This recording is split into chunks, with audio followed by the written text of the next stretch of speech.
the game. So Kent State's going to assume they're going to make it. They're going to get back on defense. Absolutely no threes. All right?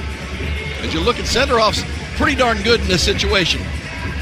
For Buffalo, you want to bring it down and you want to get something going to the basket with a dribble drive. You have the best drivers in the conference. You try to get to the hoop. If not, kick it out. You don't need the three, or you get the free throw. But you have to be aggressive. Do not settle for the outside jump shot if you're Buffalo. Danny Pippen missed all last year with the microfracture, knee injury and the surgery. And then the meniscus tear and subsequent operation on the other knee. 2 heavy knee braces, no problem. As we check the game reset, only 1 play stoppage remaining between the two teams. Well, and Buffalo does not have a timeout, so the play they're calling right now is the play after the make or the miss. And they have all different scenarios. It's a make, they're going to say push it down. We don't have any timeouts left. The assistant coaches talk to the players and say, listen, no timeouts left. So no matter what happens, they're going to have fluid motion on the offensive end. Kent State has got to stop the transition if this is a missed free throw. Danny Pippen, team's second leading scorer. A brand new look in Buffalo with guys like Massenberg and Perkins gone to the pros. Same in Kent, Ohio with the Jalen's Walker and Avery having moved on. Big stars for Kent State last 4 years. Pippen hits the second. Clutch free throw shooting Pippen. Shot clock turned off. Here we go. 2-point game. Graves hangs. Can't hit. Rebound knocked around. Pippen's got it. Foul by Mbala with 11 seconds left in regulation. They got the shot they wanted. Graves wasn't able to put it down, and Mbala wasn't able to get that stick back. You'll see Graves was uncontested. Simon's doing a good job, but there's nobody really helping out. Pippen got over there late.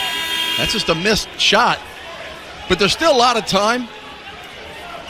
11 seconds. And they're not in the bonus yet, so got to foul immediately to get the next foul to get in the bonus. 16 fouls on the Bulls. And you don't want any clock to go off. They got to foul now. They got to foul now. There's the foul. That took too long. Well, Johnson was about 5 feet from him. First of all, you should be denying that pass. You deny, as so Coach White will say, deny the pass. Couple of breakdowns there. Yeah, so you lose 2 seconds. So these free throws are really imperative for both teams. They knock them down both. So it's going to be tough. Now 7 fouls. Now the 1-and-1 for Pippen. Just buried 2 a moment ago.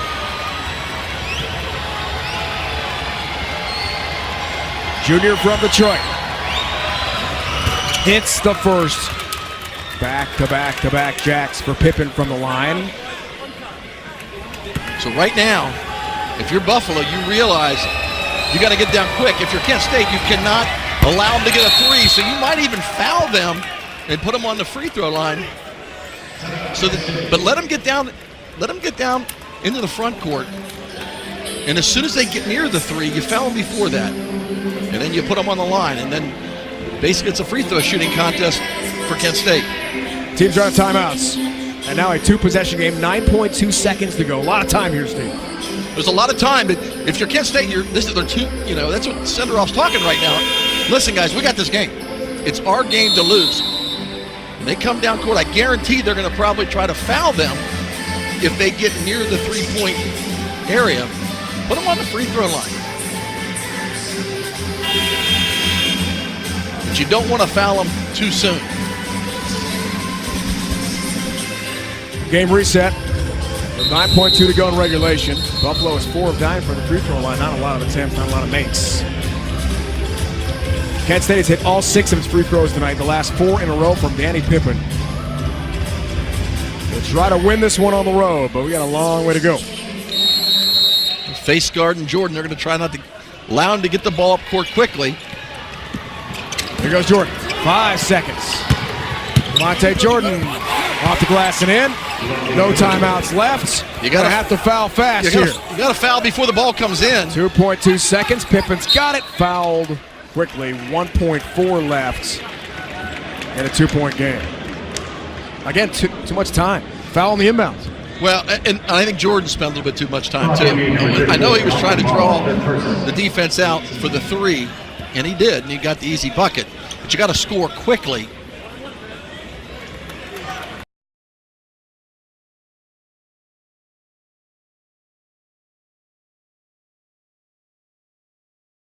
Yeah.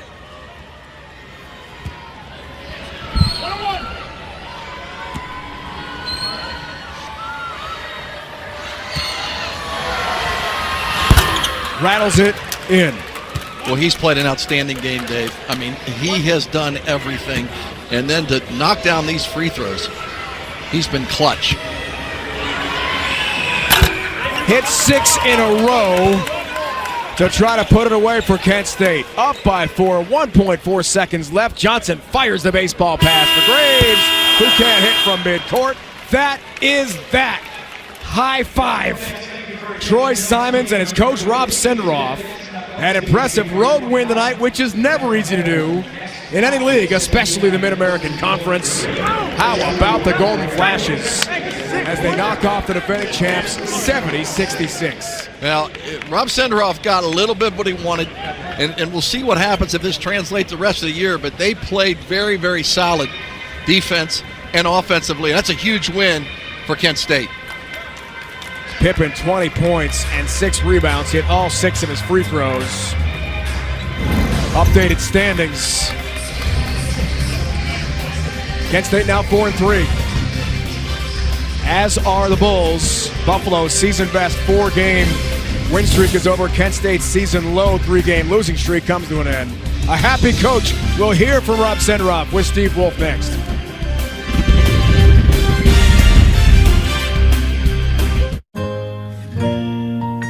The sun is rising as the day begins. Time for reflecting on family and friends. And hey, we got something just for you. It's a cup of your favorite.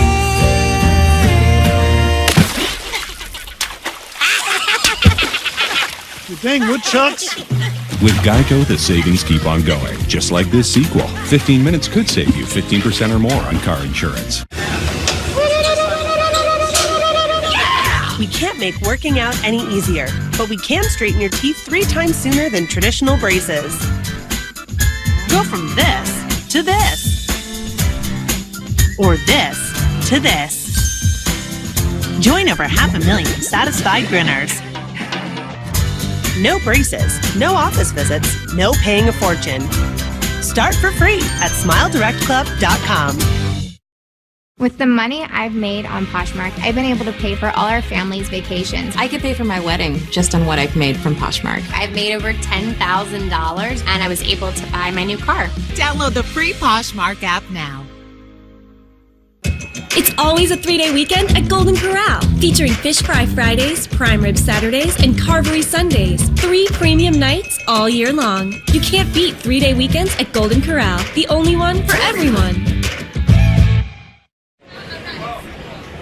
Danny Pippen, Simons, double-figure scoring tonight. Huge road win, Kent State. Coach Rob Senderoff joined by Steve. Hey, Coach, we had a chance to talk at the shoot-around. I mean, you made some big changes. When you slapped Troy's hand at the end of the game, what went through your mind? Well, listen, he was the closest guy to me. Whoever was there was getting a big high five. Just proud of these guys because, again, we didn't start all 5 starters, and we have a really good team. The really good team showed up tonight. We'd struggled for about 10 days here. As I said to you in shoot-around, 1 or 2 plays, and our record's a lot different, but that's the difference in this conference is 1 or 2 plays. So just really proud of the team to battle back, and we started out great with the guys that hadn't started and then continued with our other guys, and just proud of them to find a way to gut this out. This is a tough place to play. They're really good. They had won 4 straight, and it's just a huge win for us. I don't want to argue with your strategy, but I just don't understand how Pippen cannot start. That kid did everything. He did tonight, and look, you go through our 5 starters, they all average double figures. They're all really, really important players to us, and tonight, I think they all, in their own way, had a huge, huge contribution. They were great teammates on the bench to start the game. That's really what it's about. and just proud of us, proud of the guys for finding a way to win this one. We talk about those guys coming in, the starters coming in, but how about C.J. Williams starting the game? What did you say to him to get him going? Well, he's pissed at me all the time because I don't start him, and he started last year. And he played with great energy. And late in the game, there was when we had a jump ball there late, the ball was on the ground, and he was the one who dug it out when it was a 50-50 ball. We've missed a couple of those 50-50 balls in these other games that have cost us. To see him as a senior do that tonight, huge effort from him and from all of our guys, for sure. That's a big win for you tonight. Congratulations, Coach. Thanks, appreciate it. Hey, Steve, Coach, thanks for your time. And a big win for Kent State tonight. 70-66 the final.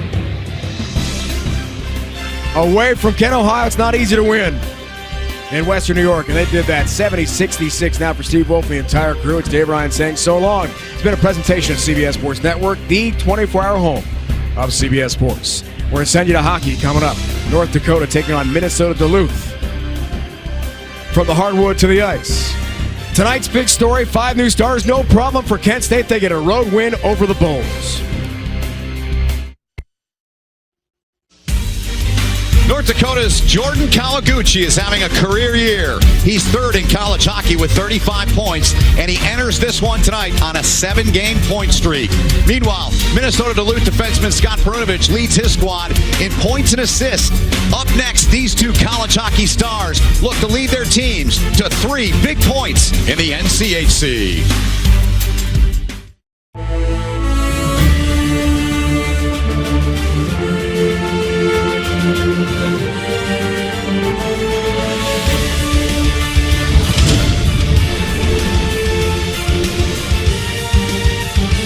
Sold out Amsoil Arena, the only place to be in college hockey tonight. Number 2, North Dakota, and number 11, Minnesota Duluth. Speaking of 11, between these two teams, 11 national championships.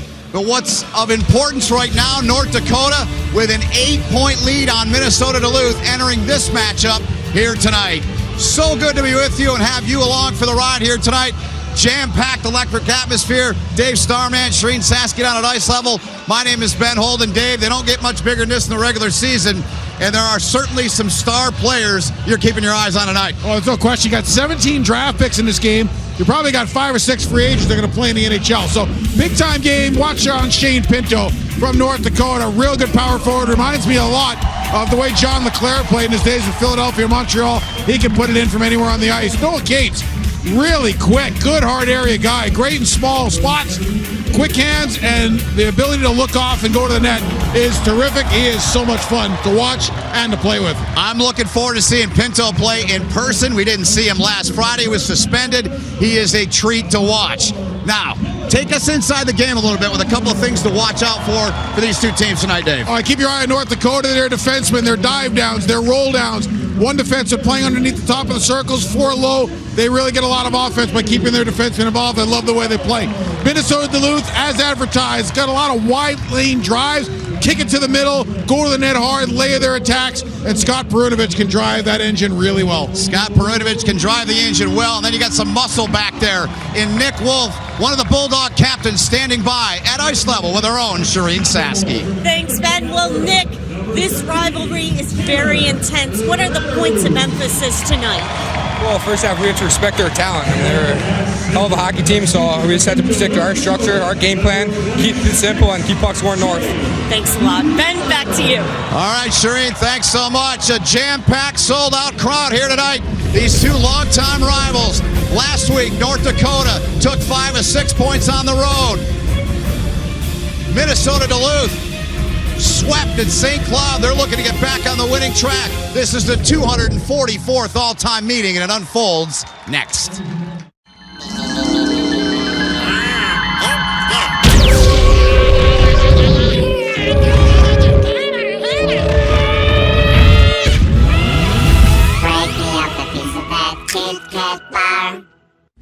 Free, free, free. Free. Free. That's right. TurboTax Free is free. Free, free, free, free. Attention oxygen therapy users. If you've been chained to an oxygen tank, then you know they're a burden. Tanks keep you from living the life you love. I was on oxygen tanks, and I couldn't go anywhere, do much of anything. I didn't dare go far. It's time to reclaim your independence with an Inogen One oxygen concentrator. Inogen makes its own oxygen from the air around you, so you'll never worry about running out of oxygen again. I wasn't going to run out of oxygen ever, and it was like freedom. I got my life back. I really love my Inogen. The Inogen One G4 is lightweight and compact. Plus, it's battery operated, so you can have oxygen anytime, anywhere. Oh, do I think Inogen is worth the money? You better believe it's worth every single penny of it. Call now for your free information kit. There's no obligation. Inogen. Oxygen anytime, anywhere. Call 1-800-451-1449. That's 1-800-451-1449. Call now for your free information kit. Hey guy. Hi there. Welcome to HIMS. Should have done it years ago, and I feel like the young stud that I always imagined I was. Outstanding product. Works above and beyond our expectations. This has been a life changer, even in just a few weeks. Featured in GQ, Forbes, and Men's Health. Find out what all the buzz is about. Go to forhims.com/ed and get started with a free online visit while supplies last. So as we mentioned at the top of the show, North Dakota, Minnesota, Duluth have won 3 of the last 4 national titles. North Dakota 5-1 in 2016 for their 8th. Kajula led the way there. In 2018, Minnesota Duluth jumped out to a 2-0 lead the opening period. They held Notre Dame to 20 shots. They won it 2-1 as Carson Kuhlman and company got the trophy in 18. And last year, Minnesota Duluth, Parker Mackay, the Bulldogs dominated UMass, winning their 2nd straight title and 3rd in school history. A 3-0 final in that one. As for these two all-time, you want to talk about history, it goes way back. Tonight will be the 244th all-time meeting. They first met at the old Duluth Curling Club back in late November of '54. North Dakota leads at 147-87 with 9 ties. And the Bulldogs have won 10 of the last 13 matchups in this great rivalry. And we bring you back inside now, live into AMSOIL Arena. In that net, you see Adam Shield. Dave, the last 2 Fridays, he has started. He has not finished. It was not an easy decision, we sensed, from Brad Berry, but he goes back to Shield tonight. And Carl Gehring, who takes care of the goaltenders, former North Dakota goaltender, told me before the game that they still believe in Shield. They told Shield they believe in him, and they want to see him play his way through this. Indeed the case. At the other end, the great Hunter Shepard, back-to-back national championships, and tonight, making his 104th straight start, ties the NCAA record set by Ben Scrivens, who played at Cornell for Mike Schaefer from 07 to 10. You know a thing or two about Scrivens, don't you? I certainly do. I put my neck on the line to get him signed as a free agent when I was scouting for the Toronto Maple Leafs. He bombed in his last game. I had to sell the staff on it. I said, yeah, you know what? Let's sign him anyway. Turned out okay. Good stuff. North Dakota in the traveling green, of course. Jade Miller's line starts it against Mark Sendin's line. And the hockey game is underway, the 244th all-time meeting between these two long-time and great rivals. House nearly full here at AMSOIL tonight. Colton Kuhlman down the wall, didn't play last weekend against Miami. Just his 4th and 5th career games missed. And his outstanding now 4-year career, the captain for North Dakota. Right in front, good chance, and Shepard standing his ground there as that line of Sendin, Hain, and Smith doing the job. They're setting the tone early days. Same start that they had in Miami. Remember, the first shift in Miami last Friday night, North Dakota came out like the house was on fire, and we were talking about how they can make any arena feel like their arena and make it feel like a home game for them, and that's a good opening shift to set up the big line out now. Yes, it is. Scott Perunovich, reigning 2-time All-American, 2-time NCHC Offensive Defenseman of the Year. Never afraid to jump into the play, and for him, he's got big Nick Wolf there to take care of business if need be. Here's Shield out of the net. Steered it away from Cates. Matt Kierstead, NCHC Defenseman of the Week over in the corner. Puck played by Minnesota Duluth, back in the cage now. On the forehand, trying to spin free. Now on the backhand, Cates still got out the side of the net there. Was that shot by Noah Cates. Great job by 24 in green, Jacob Bernard Docker in front of the net. Great on his stick. Normally you want your defenseman playing with his heels to the cage. He turned around, he had his toes to the net, but he did it so he could tie up the stick of the Minnesota Duluth player in front. He did a great job. Puck now sliding in to the end wall in the North Dakota end.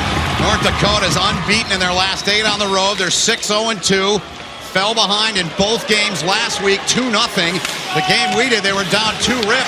A minute and a half into the game. Here comes Kepke. Numbers now for Minnesota Duluth if they hurry. Kepke gives it off. Chance! And a save by Shield. Now here's Shane Pinto with it. Smart play ahead for Weston Michaud. Grew up about 20 minutes from here in Cloquet, Minnesota. One of his best friends, Carson Kuhlman. Now Ben Almquist, diagonal dump. First player, Dave, to wear 38 here in the long, storied history of Bulldog hockey. He's had a nice start here, too. Yeah.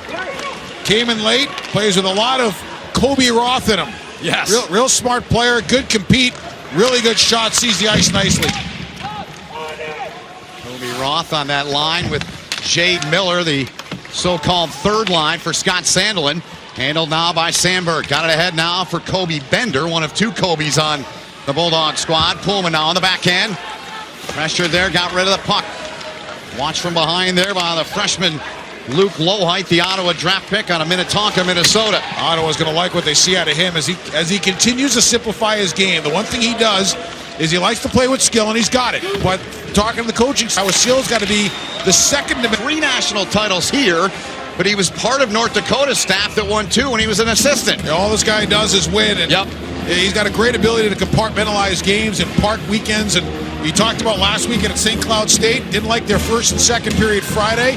Said, I really like periods 4 through 6, other than the fact that we didn't score. And he kind of said it in his Scott Sandelin way to get the point across of there's no need to panic here just yet, but there's still more that this team needs to give. No question about it. Without Hunter Lelig, only played 4 games on the back end. That's been a bit of an issue for him, but they've got a lot of talent back. Chance and Shield made the save as the pride of Minto, North Dakota. Jade Miller trying to make something happen as Latterroot has a little chat there with Bernard Docker. Latterroot all heart and soul and skill. Miller wins a puck behind the net with a good stuff attempt, and Latterroot comes in for a second whack at it. Jade Miller might be the best player in the NCHC behind either net, offensive or defensive. Yeah. He's got a great knack of winning pucks in both spots and then knowing what to do with them. And you remember last year towards the end of the year, he probably set up 3 or 4 goals by winning a puck behind his own net and outletting the puck to either Sandberg, Perunovic, or Anderson to get the puck moving up ice. A really unique skill. He loves playing against North Dakota, was lightly recruited by them. Mentioned his hometown of Minto. It's about 35 miles away from Grand Forks. There's Adam Shield. Got the puck in the trapper there with 15:55 to go in the opening period. Brad Berry, only coach in NCAA history to win a national championship in his first season. Everyone's excited about North Dakota hockey. If they win this game tonight, excited again, I should say, they will eclipse last year's win total already. The one thing that he has created with this team is a mindset that no matter what, they can win a game, whether they're up 2-0, down 2-0, when they go to overtime and want to win it in the first overtime and not extend games. He's put a real good compete mentality in this group. Certainly has, and 8-game road unbeaten streak. Down in both those games, as we mentioned, but the mark of a good team, to me, you still take 5 out of 6 points on the weekend. Here's the speedy Kepke. He can really fly. The Tampa Bay pick. Good shot! Pad save as Wolf fired that one right on the ice surface. How's Shield look so far, Dave? I think he looks solid. He looks clean. Though the one thing you want to see is with the rebounds, where the rebounds go. And that one got away from him, but it was a pretty good shot. And you'll see, I guarantee you, Minnesota Duluth shooting for his pillows early on in this game just to see what his rebound control looks like. Wolf with a good shot there as Wolf, one of 2 captains. The other captain is in the Minnesota Duluth net, Hunter Shepard. Now a quick feed ahead for Grant Mismatch, the Nashville draft pick. Quickly back the other way. The Bulldogs now trying to transition. But Kawaguchi, good job to slow off the puck carrier there. It was Kobe Bender. Now back onto the stick of the Winnipeg pick. It's Sandberg. Slides it across now. Quickly they fling it ahead at the line. Trying to get free and get in there. Bender! He did, but he missed the net. What a puck protect job by Bender coming across the line. Here comes Adams right in. Kyle Adams right in. Shepard Shepard made the save. Adams with that blazing speed. His coach called him an elite skater, and you just saw an example of it right there, Dave. Beautiful effort by him. Adams has got great separation speed. He's got great explosion. It's one of the reasons that the Islanders are growing more and more excited about him as the season goes on. Each weekend, it seems like he's adding a wrinkle to his game. Hilderman now plays it off the near side. Glass, Pesky trying to glove it down. Jade Miller, always a pest on the puck. Sent in deep by Lohite now. They sling it out to the red. Roth smartly flips it in. They'll let Latteroute go in there and go after it. Adams is going to be one of those picks where you're going to look back at the Islander scouting staff and the area guys. Yeah. And you're really going to smile and say those guys did their homework. Yep. Shots on goal are 4-2 in favor of Minnesota Duluth so far in the hockey game. Just past the 6-minute mark. No score in it. 8-point lead for North Dakota entering this one tonight. Pullman on the body. Look at all the contact. Great point by you. Yep. Pullman on the body. Yep. Every hit finish. Nobody's going out of their way. Yep. But every release is a follow-through by the defending team. Bulldogs get it in. On the chase, there's Noah Cates. Cates leads their squad with 11 goals. Another big hit down there in the corner. It's a playoff-type feel to this game. Here comes Smith. Penalty coming! And Shepard made the save. A flash of leather from Hunter Shepard. But a penalty coming up. It's going to be a hook. It'll be a power play for North Dakota with 13:11 remaining here in the opening period. As you see the penalty right there by Wolf around the hands. Smith still got the shot away, Dave, and we remain scoreless here in Duluth.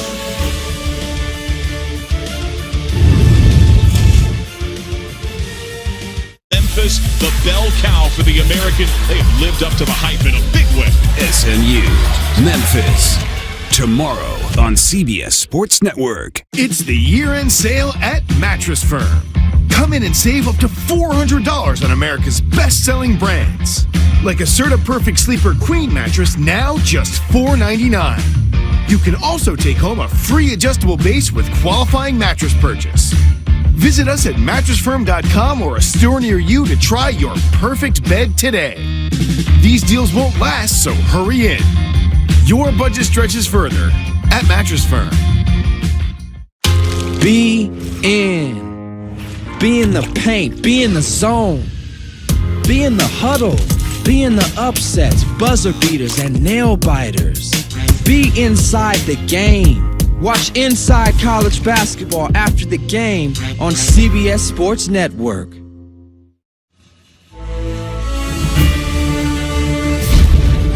College hockey on CBS Sports Network is sponsored by Geico. 15 minutes could save you 15% or more on car insurance.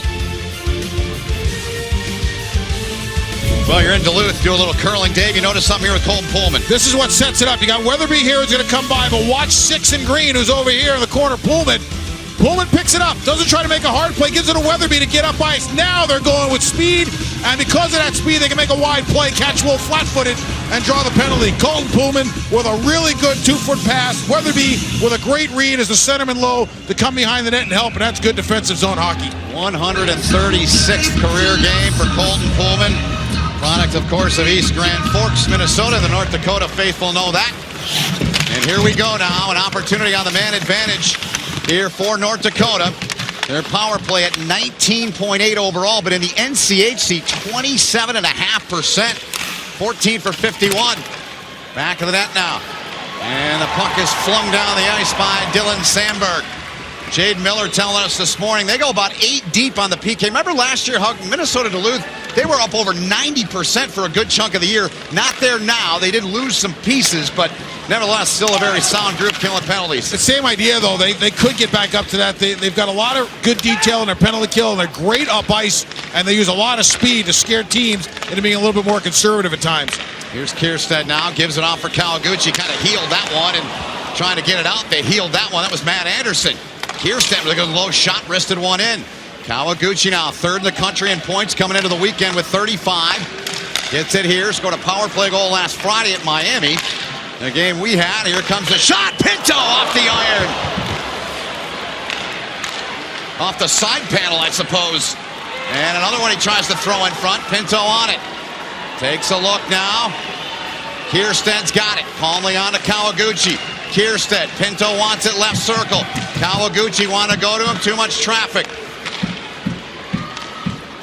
35 to go on the man advantage. Good block there. Snap the twig there of Noah Cates. Kierstead trying to catch him on a change. Bulldogs get on quickly though. Kawaguchi in off the shin pad of Sandberg. Now Bast will get to it. Shoved off Latteroot. Rail, the hit there on Bast. Good battle on the end wall. Dozen seconds left now. The power play for North Dakota. The first in the hockey game for either team. At the line now, Colin Adams. Bernard Docker now takes a look, and that one deflected. And up and out of play here, Dave, with 2 seconds to go on the power play and 11-13 in the period. Real good puck movement by North Dakota, and a nice job by Minnesota Duluth to keep him on the outside. There's the shot that hits the short side post as Pinto gets a great release. You got Pinto on one flank, Kawaguchi on the other, Kierstad up top, and Kierstad can distribute either way that he wants, and you got two weapons on each side. Carl Gehring, the former goaltender, runs the power play. He picked up a lot of power play ideas while he was working with the Tampa Bay Lightning organization the last couple of years. He said it was really nice watching Stamkos and Kucherov play on opposite points. Victor Hedman out there, Braden Point, a lot of personnel. Big kill there. We always talk about momentum in the special teams game, and right now, if there is any momentum, that might be in the favor of Minnesota Duluth with a kill there. I'll tell you what, though, I really like the way North Dakota executed on that power play, too. They got some chances, and you're seeing Jordan Kawaguchi become or demonstrate why he is so good, his ability to find seams and get pucks under sticks. One shot generated on that man advantage. Colton Pullman quickly back to it. Now Cole Smith's got it. Big weekend he had last week in Oxford. A goal both nights. The game winner on Saturday. Smith coming in. Pad saved by Shepard. Perunovich. Smith trying to pick his pocket. And Perunovich calmly played it around to Hilderman. Hilderman snaps one out the center. Knocked off the stick of Lowhite there. On this fourth line with Almquist and Olsen. Third round pick of the Boston Bruins. Number 15 in white. Coming up on the midway point here in the opening period. No score between number 2 North Dakota and number 11 Minnesota Duluth. Shepard's made a couple of 10-bellers here so far. They looked easy, and he made them look easy by kind of where he was in the crease when he stopped the puck. If he sat deep, he's done. If he over-challenged, he's done. His depth in the crease is what makes him so successful combined with his athleticism. Veteran guy in there. You do not see too many goalies or too many players, no matter where they play, Dave, that win back-to-back national titles and come back for their senior year. I got a lot of respect for that, for him doing that. Nice move in there, and it's knocked away from Nick Sweeney.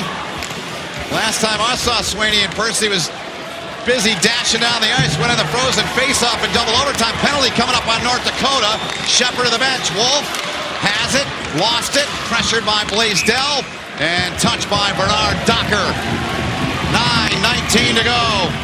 North Dakota had a power play earlier. Minnesota Duluth, the Bulldogs, they're going to get an opportunity with a man advantage when we come back to Duluth, Minnesota. Our last slide there about co-signing agreements. I know we haven't actually made a that's lunch. Relief by Jersey Mike's. Be a sub above.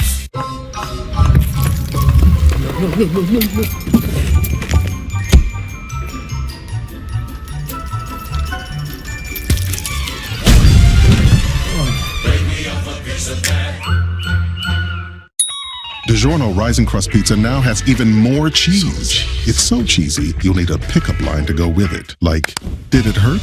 When all that cheese fell from heaven and landed on you? It's not delivery, it's DiGiorno, now with more cheese.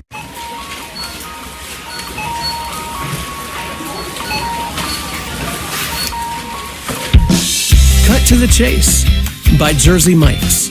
Thank you, Jake. Have a great day. Thank you. Be a sub above. The top two teams in the NCHC facing off here in Minnesota, Duluth, and Scott Sandelin joining me now. Your team about to go on the power play. What was the message to your players during break? Well, again, face-offs are critical to start with, right? But again, just we got to get some pucks to the net. I thought our killers did a good job. Got a couple saves from Shep, got a couple big blocks, so that was an important kill early. So we got an opportunity to take advantage of this and get a lead. Have you been able to establish the game you wanted to in the first 10? I think it's been what we expected. Pace, good intensity. Both teams have had some opportunities, so I think it's going to be that way all night. Thanks, Scott. Ben? All right, Shireen, thank you. As Colin Adams in the penalty box, he'll serve 2 or less. And talked about some of the particulars on how good North Dakota's been on the power play lately. How about the Bulldogs, Dave? They are 5th in the country at 27%. They're even better in conference play at 30%, 15 for 50. They've got power play goals in 16 of their games this year, and they've got multi-power play goals in 6. This is a team that can be very streaky on their power play. It's been a little cool lately. Yep. In their last, let's say, 6-8 game segment, but it's got a lot of weapons. Well, last weekend, 1 for 5. Their only goal on Friday, and then an 0 for 2 showing on Saturday, and that 2-0 loss against Brett Larson and his guys. Puck now back in the Bulldog end. Here's Noah Cates now. Cates taking a look, dumped it back there for his brother Jackson. He'll leave it for Perunovic, who's always dangerous. Got her on 4. North Dakota players. Good save, run! And he had a great chance. He had a couple in the first meeting last year when they played here on November 30th. Denied that time. Perunovic now to Sweeney. Sweeney looks. Cross ice feed. Case the shot. Steered away. Sweeney. They go across again. And the whistle comes. Our referee tonight is Stefan Renault along with Cameron Voss, the 2 wearing the pumpkins tonight. Jill with a couple of big saves here. One off the big blast here, and you can see that the University of Minnesota Duluth shooting for the far side, the stick side on Shield, and trying to get rebounds into the rebound lane and create a scrum. The second save he made there, the second play there, nice play by Cates. He was in the left wing circle. He didn't have a great path to the net. He just jammed it to the front of the net, hoping maybe it hits a skate or a stick and rolls towards the net. Smart play. Shield came into this one, a record of 17-2-2. Kepke in front, looking for the redirect from Latterroot there, just missed. Second group out there, Justin Richards plays it back. Now Kepke couldn't handle near point. Good pressure there from Pesky. Dare I say, he's always pesky. He's one of the most underrated players in the NCAA. Every time you watch him play, he shows up and he plays well. Here's Kepke with a chance, and Shield calmly reaching to his left to deny the Tampa Bay Lightning pick, Cole Kepke, who Scott Sandelin said to us the other day, he said, arguably the fastest guy on our team. Speed not the issue there, but here's a look back at his chance. Kepke, he thought about going to his forehand, but you see the stick of Pesky, 4 and green? Yep. Pesky got to stick into the lane. Because he did that, it forced Kepke to alter his route and the path that he wanted to get the puck to the net on, and he made a nice play to take the second option. And that's what I talk about Pesky. Every time you watch him play, to the naked eye, you may not see things that really wow you, but to the educated hockey eye, you watch him play and you see a lot of really good things. Yep, you do. I agree with you 100%. Here's Perunovic now, drifting down. Back up top now, 15 seconds left now. Bulldog power play chance. Sandberg shot deflected off the stick of Cole Smith, who, you know, I could say the same thing about Cole Smith. Every time I've seen him play this year, he's been dynamite. No, I agree. And the thing about Smith, when you watch him skate, his skating can look a little awkward, but he's really good straight ahead. He gets great power, and he has elongated his stride, so that has given him a little bit extra jump. You saw it in the early part of this period where he had that nice rush down the right wing side.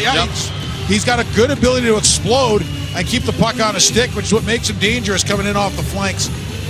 So the final 10 seconds here for Minnesota Duluth. Richards removed. Now Kepke will come in against Shane Pinto, the pride of Franklin Square, New York. Not far from me. 10 minutes, right? As the crow flies.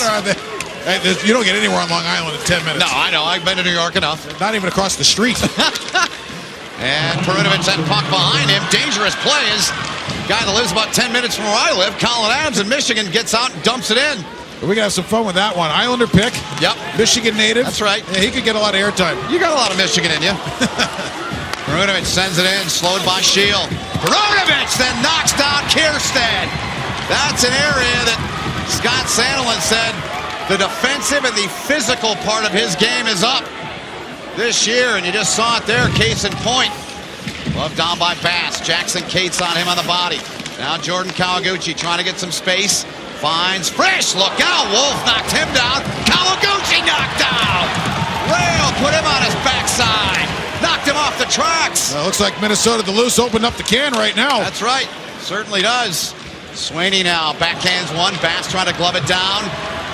Here is Noah Cates, puts on the brakes, talking to Bass yesterday. You were chatting with him. I chatted with him after. He walked me through the sternum. He broke his sternum. Didn't even think he'd have a chance to come back till late in the year. It's pretty remarkable that he is back out on the ice for North Dakota. There's a shot deflected. Picked up Kawaguchi off the glass smartly. I love the way he explained it, too. He goes, I got hurt by hitting somebody else. Right. We're both surprised by that, right? The way he plays. Pesky back on the puck against Latterroot. Now Kobe Roth on a War Road, Minnesota. Bass, by the way, I thought was really good last Friday night against Miami in a lot of spaces. He's had a really good start tonight. He and Pullman have been terrific. Yep. So this one frozen by Adam Scheel. 5:45 remaining here in the opening period. Here's Perunovic. Here he comes, the one-man breakout. Yep. Finds a little seam, and off he goes. A little fake there, and he gets a puck to the net. And then, as a play behind the net, he finishes the check on Kierstad, and then all of a sudden opened up Nick Wolf. Yep. Really good. Low, arms down, drives through his man. Rail, same deal. Yep. And the Bulldogs start to apply physical pressure on the top line for North Dakota. Face off to the right of Adam Scheel. Sandberg or Kepke. Hot potato there, couldn't handle it, but got it down the wall. Now fires it in, sticked away and up into the protective netting into the corner off the goal stick of Adam Scheel there. 5:35 to go in the period. You can tell Adam Scheel is dialed in tonight. Yeah. He's been aggressive. Rebounds have been good. He has been out in front of pucks. And on a little play like that, where a puck's coming to the net, he's got the wherewithal to drive it out of play to get a whistle and get things started all over again on a scrambly defensive shift. Yeah, last week, opening period, 5 saves, but gave up 3 goals. And Brad Berry, we talked to him during the week, and he said, yeah, I changed the goalie, but it was more of a message to his team as he described it to us. Heavy hit there with Pesky involved, no surprise. Now it's taken away by Caulfield. And Michaud gets right and scores! Weston Michaud! Product of Cloquet, Minnesota. Back home, and North Dakota's drawn. First blood.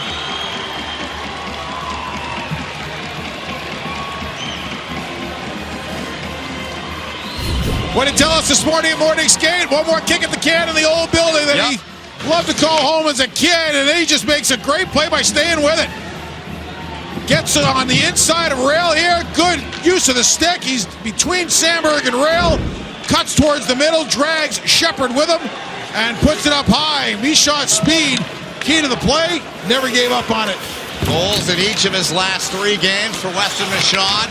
Power play goal on Friday, empty net goal on Saturday at Miami, and he opens the scoring here with a 5-on-5 goal to make it 1-0 North Dakota. See how the Bulldogs now respond here in their home building. Latterroot, hot shot upon a loose puck. They score! Roth finds it! No, they're waving it off! Waving it off! Jade Miller pleading his case. Possible goaltender interference here. They'll come over and look at this. Cameron Voss was the referee that waved it off immediately. Here's a play to the front of the net. Really great job by Minnesota Duluth to get this puck to the front of the net and keep going at it. And there you see the Schlemazel in front of the net as Scheel gets knocked on his rear end. The Duluth player came through the blue paint, made contact with the goaltender, and that's when the referee, Cameron Voss, shut the play down. They will take a look at it before anything happens. Cameron Voss there on the microphone in the arena. Voss, number 30. Stephen Reno, the referee, the other referee, number 3 in there with him.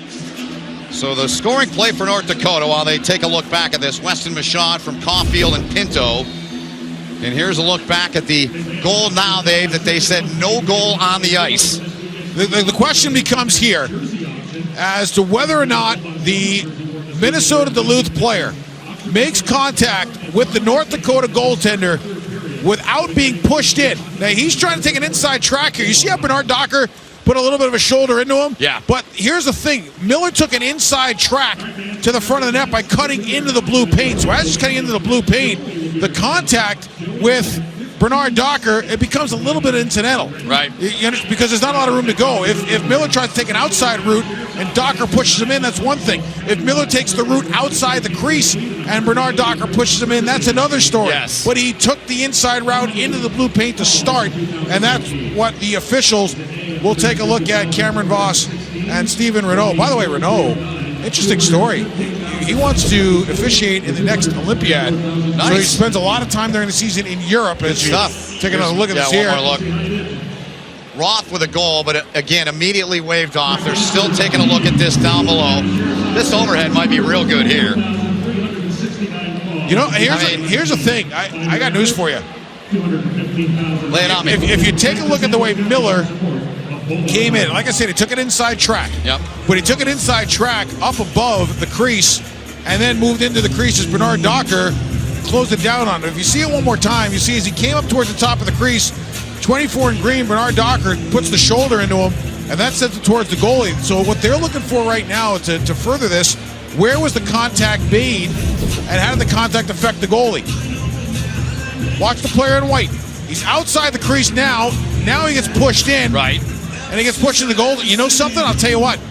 You got enough there where if you want to determine that the player in green pushed the player in white into the goalie because the player in white was above the crease, you can make it. Well, we saw Rule 73, the last bullet point on there would fall under that criteria, what you just referenced. Jade Miller, who was tangled up with Bernard Docker, went into Adam Shield, Jason Herter, and Scott Sandlin, two former North Dakota players. Brad Berry, of course, won himself, and he's taking a look up at the scoreboard in the arena as we take another look here, Dave. Outside, but I'd say, you watch that play, and you say to yourself, Miller was outside the crease, even though he was on an inside track when Bernard Docker got him. If I had a bet, I think they're going to overturn this. I think it's a goal. They've looked at it an awful long time, and a lot of times the longer reviews go, no matter what the sport. It's like a jury trial. Exactly. Here comes the verdict momentarily. We'll let the crowd, once Cameron Voss comes out of there, tell you the verdict. Here we go.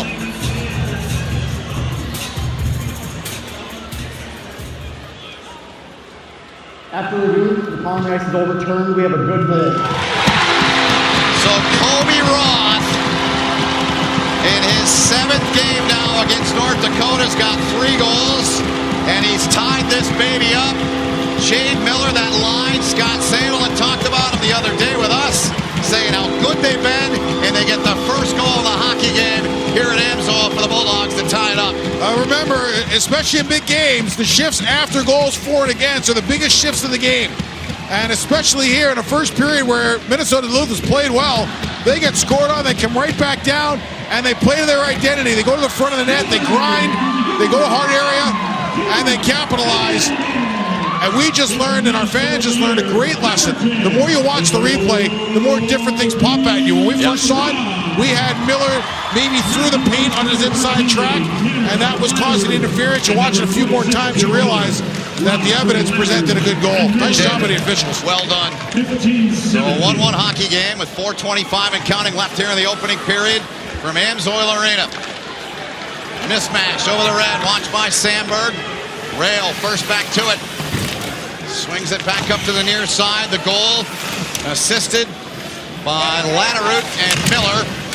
Big hit in the far corner there. Mismatch went after, and Mismatch going to get a penalty as he took a shot at the back of the head of the Minnesota Duluth defenseman down there. And he's heading to the penalty box. So the Bulldogs going back to the man advantage here, Dave. Here's one more look at the goal as we head to break.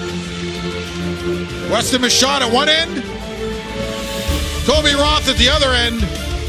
You got 2 heavyweights, and they are trading blows. They are.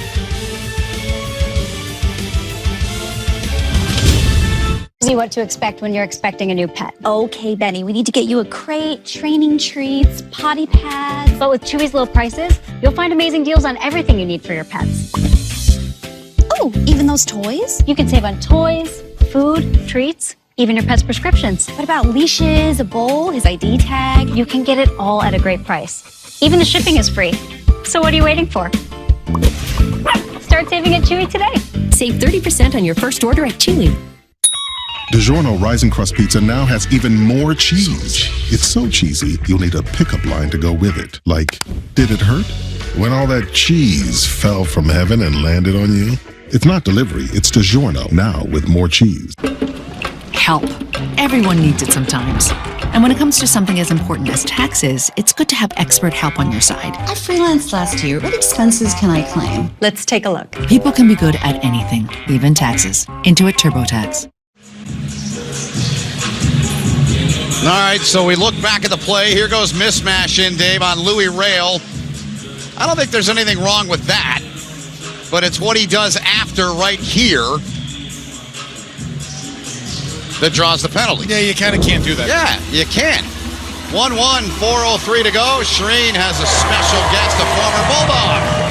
Thanks, Ben. Well, joining me now is Dominic Toninato, the former captain of the Bulldogs. Dom, on the NHL All-Star break weekend. And Dom, this is your homecoming. What a game to come to. Yeah, I mean, I couldn't ask for a better one.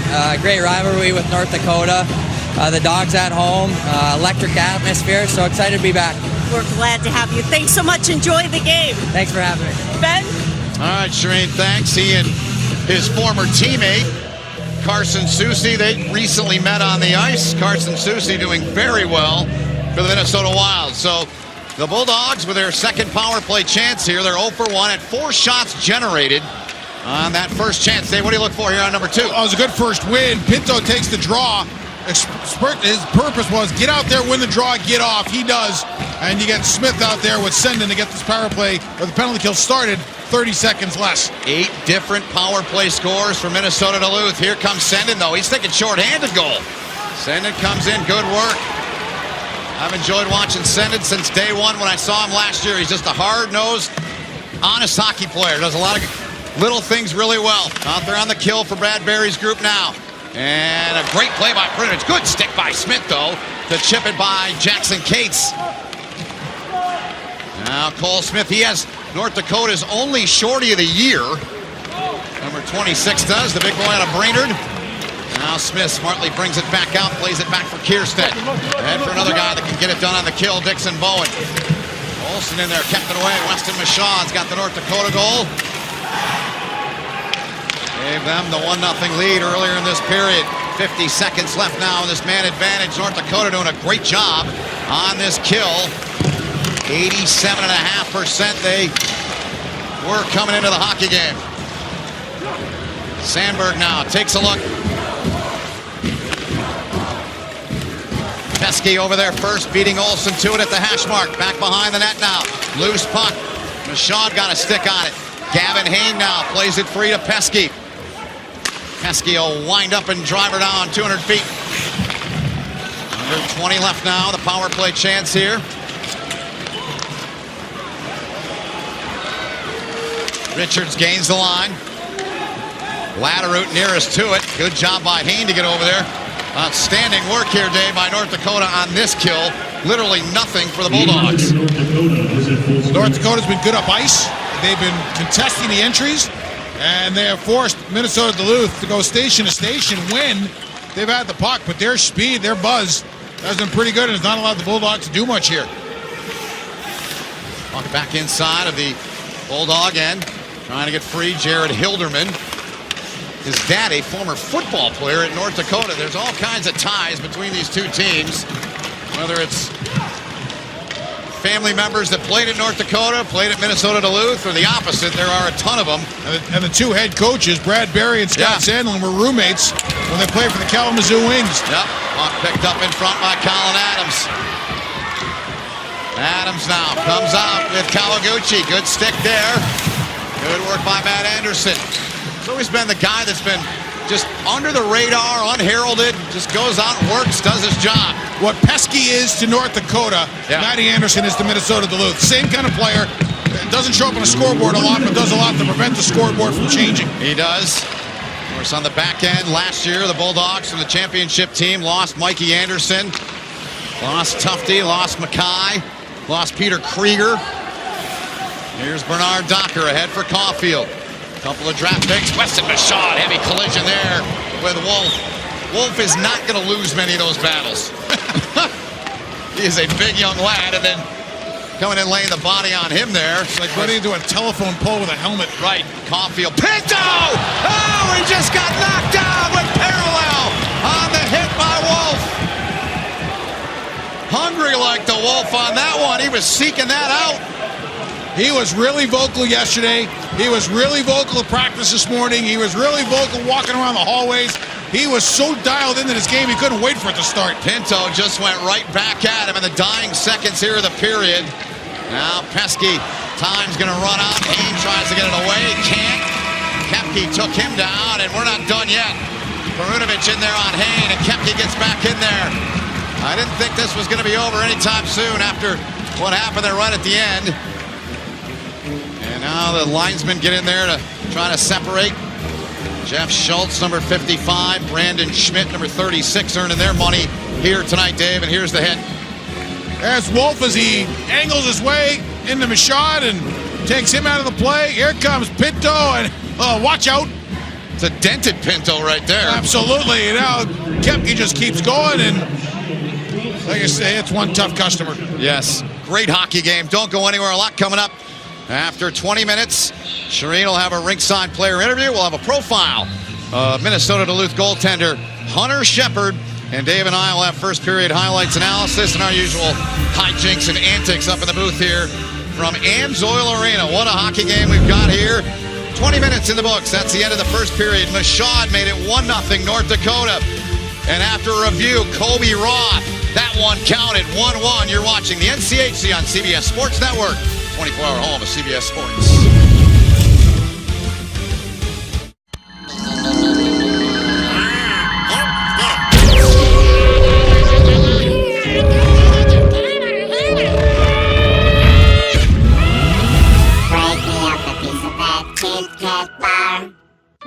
Hey, America. Come in for a $20 feast. Come to TGI Fridays today for 2 apps, 2 entrees, and 2 desserts, all starting at only $20. Come together, come to gather. Come in now to feast. Attention oxygen therapy users. If you've been chained to an oxygen tank, then you know they're a burden. Tanks keep you from living the life you love. I was on oxygen tanks, and I couldn't go anywhere, do much of anything. I didn't dare go far. It's time to reclaim your independence with an Inogen One oxygen concentrator. Inogen makes its own oxygen from the air around you, so you'll never worry about running out of oxygen again. I wasn't going to run out of oxygen ever, and it was like freedom. I got my life back. I really love my Inogen. The Inogen One G4 is lightweight and compact. Plus, it's battery operated, so you can have oxygen anytime, anywhere. Oh, do I think Inogen is worth the money? You better believe it's worth every single penny of it. Call now for your free information kit. There's no obligation. Inogen. Oxygen anytime, anywhere. Call 1-800-451-1449. That's 1-800-451-1449. Call now for your free information kit. Mom, thank God you're going to be okay. So relieved. But you both should know when my time comes, I have a final expense policy with Senior Care USA. If you're over 50, call Senior Care USA now to learn more about final expense insurance plans. When I called, the quote was free, and there was no pressure. Oh, so glad you'll be taken care of. Call 1-800-747-9040. That's 1-800-747-9040. North Dakota trying to extend its 8-game unbeaten streak on the road, tied with UMD right now after 20 minutes of play. Part of the reason they've got the goal tonight is Shane Pinto getting assist on Weston Michaud's goal tonight. And welcome to this rivalry. It is intense. Oh, yeah. Bubs told us coming in it's going to be a tough one, but I think we had a good start there and we're handling it well right now. So. Well, and that's something that Brad talked about this week is how important it was to get off to a good start. Yeah. How were you guys able to do that? I thought we just played our game. We got pucks deep and we just used our bodies and our skating well. And like I said, that first period's a perfect road period for us, so that's good. What do you need to do in the second? We got to stay away from penalties. That's a big thing. Just convert on the opportunities we're getting. If we get a power play, we got to score one. So. Thanks, Shane. Appreciate it. A great future ahead for this freshman. Coming up, we'll take a look at a senior on the Bulldogs, someone who is referred to as the backbone of Minnesota Duluth. We've got more coming up after this. Stay with us. every get-together, for every spontaneous celebration, for every demanding job, unpredictable event, or peaceful getaway, there's a reliable Honda generator ready to give you more power, more freedom, more security, and the time to do what you want, where you want. That's power you can trust. That's a Honda generator. See the full line of Honda generators at the Acme Tool Store near you or online at acmetools.com. DiGiorno Rising Crust Pizza now has even more cheese. It's so cheesy, you'll need a pickup line to go with it. Like, did it hurt? When all that cheese fell from heaven and landed on you? It's not delivery, it's DiGiorno, now with more cheese. Hey, America, come in for a $20 feast. Come to TGI Fridays today for 2 apps, 2 entrees, and 2 desserts, all starting at only $20. Come together, come together. Come in now to feast. It's the year-end sale at Mattress Firm. Come in and save up to $400 on America's best-selling brands. Like a Serta Perfect Sleeper Queen mattress, now just $4.99. You can also take home a free adjustable base with qualifying mattress purchase. Visit us at mattressfirm.com or a store near you to try your perfect bed today. These deals won't last, so hurry in.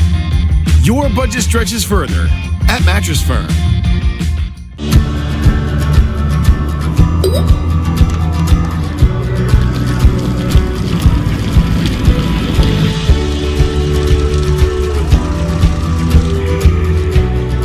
When the threat from fire and water damage is at its biggest, hand the cleanup over to the team that stays with you until even the smallest detail is taken care of. From ready to restored to rebuild. 1-800-SERVPRO, the #1 choice in commercial cleanup and restoration. UMD and North Dakota had 3 of the last 4 national championships. The Bulldogs, of course, winning theirs over the last 2 seasons. Hunter Shepard, a big reason for that. He seized the Bulldogs' #1 goalie spot just 3 weeks into the 2017-18 season. Now, after an NCAA record time 104 consecutive starts in net, he boasts 2 national championships among all his accolades. Our Ben Holden sat down with the UMD netminder, who's been so instrumental in the Bulldogs' recent success.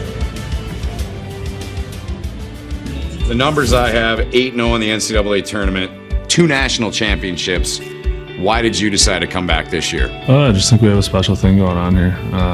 Love my teammates from northern Minnesota, so I love being around Duluth. And my family's close there, and I made a commitment to come here and play for 4 years, and I think that means something. I mean, they've been nothing but loyal to me since I got here my freshman year, so I just want to finish it out. It's important to me. What's been special about these last 2 teams that you've been on, the 2 national championship teams? Let's start with 2 years ago. What was special about that group?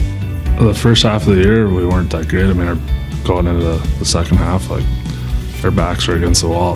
I mean, there wasn't much room to spare. There was not really any margin for error. I mean, the team just came together. We didn't have just superstars, and everybody's role is important. So your first line or power play or penalty kill, or you only play 7 or 8 minutes. Playing with that chip on our shoulder has been a huge part of our game the last 2 years. So.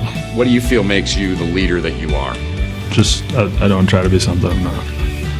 I'm going to lead by example. I'm not going to be rah-rah giving speeches, and I'm going to be the first one out there with Brant, and I'm going to take extra shots after practice, and I'm going to prepare the right way and do what works for me, and just do whatever I can to help the team win. How do you best describe Hunter Shepard? Competitor. Obviously, he's quiet. Not on the ice, though. He's a great communicator on the ice, probably the best one we have on our team, believe it or not. Off the ice, very quiet. Guys don't always think of goalies as being or wearing a letter just because of their position, but he's got a ton of respect on our team. He's one of our hardest workers. Obviously, what he's done the last couple years for us is been a big reason why we've won. Last 4 years, this conference has held the national championship trophy. You've been in 3 of those games. Did you dream about that stuff, right? And to see it happen with your program. I mean, what kind of pride do you take, Scott, in that?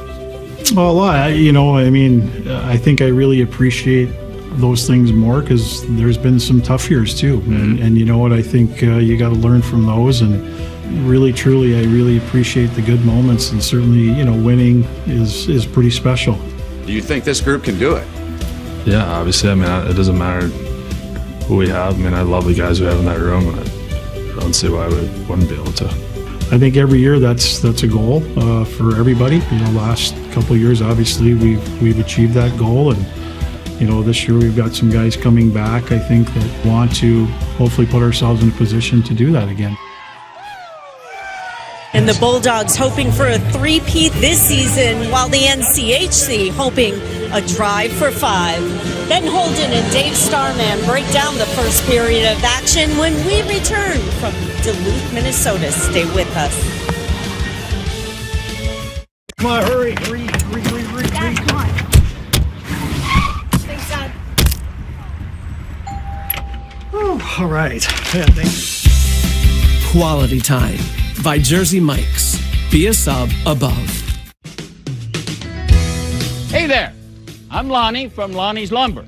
If you need lumber wood, Lonnie's is better than good. We got oak, cherry, walnut, and more. And we also have the best selection of plywood in the state. Hey! Dang woodchucks, stop chucking that wood! With Geico, the savings keep on going. Just like this sequel. 15 minutes could save you 15% or more on car insurance. No one tells you what to expect when you're expecting a new pet. Okay, Benny, we need to get you a crate, training treats, potty pads. But with Chewy's low prices, you'll find amazing deals on everything you need for your pets. Oh, even those toys? You can save on toys, food, treats, even your pet's prescriptions. What about leashes, a bowl, his ID tag? You can get it all at a great price. Even the shipping is free. So what are you waiting for? Start saving at Chewy today. Save 30% on your first order at Chewy.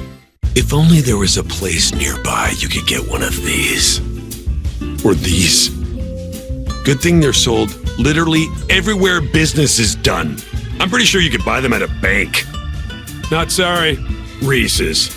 The reinvented Tempur-Breeze by Tempur-Pedic is at Mattress Firm. Experience the next level cooling and maximum pressure relief of these luxury beds. Plus, get $300 in bonus cash towards your choice of sleep accessories. Your budget stretches further at Mattress Firm.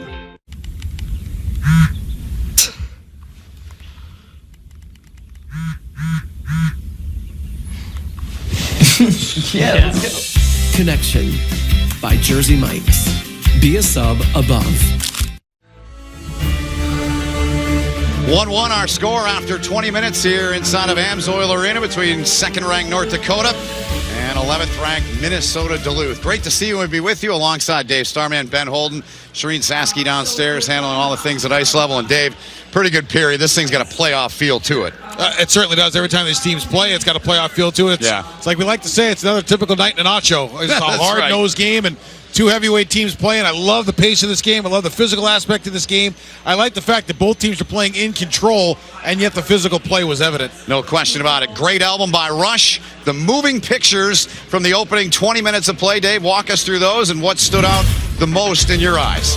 Well, a couple things. And number one is I really like this play by Weston Machad here. Just a great stick as he comes in. Look at the length of the stick as he gets it inside the blade of Kobe Roth, of Louis Rail, gets to the front of the net, and then he gets Shepard out and goes against the grain and up and over, 1-0 North Dakota. Next shift, the Bulldogs came back. Great play by Latterer that throws to the front of the net. This got waved off originally. When they went to review, keep an eye on one important thing here. Stop it right here. If you back it up just a second, you'll notice that the crease line is here.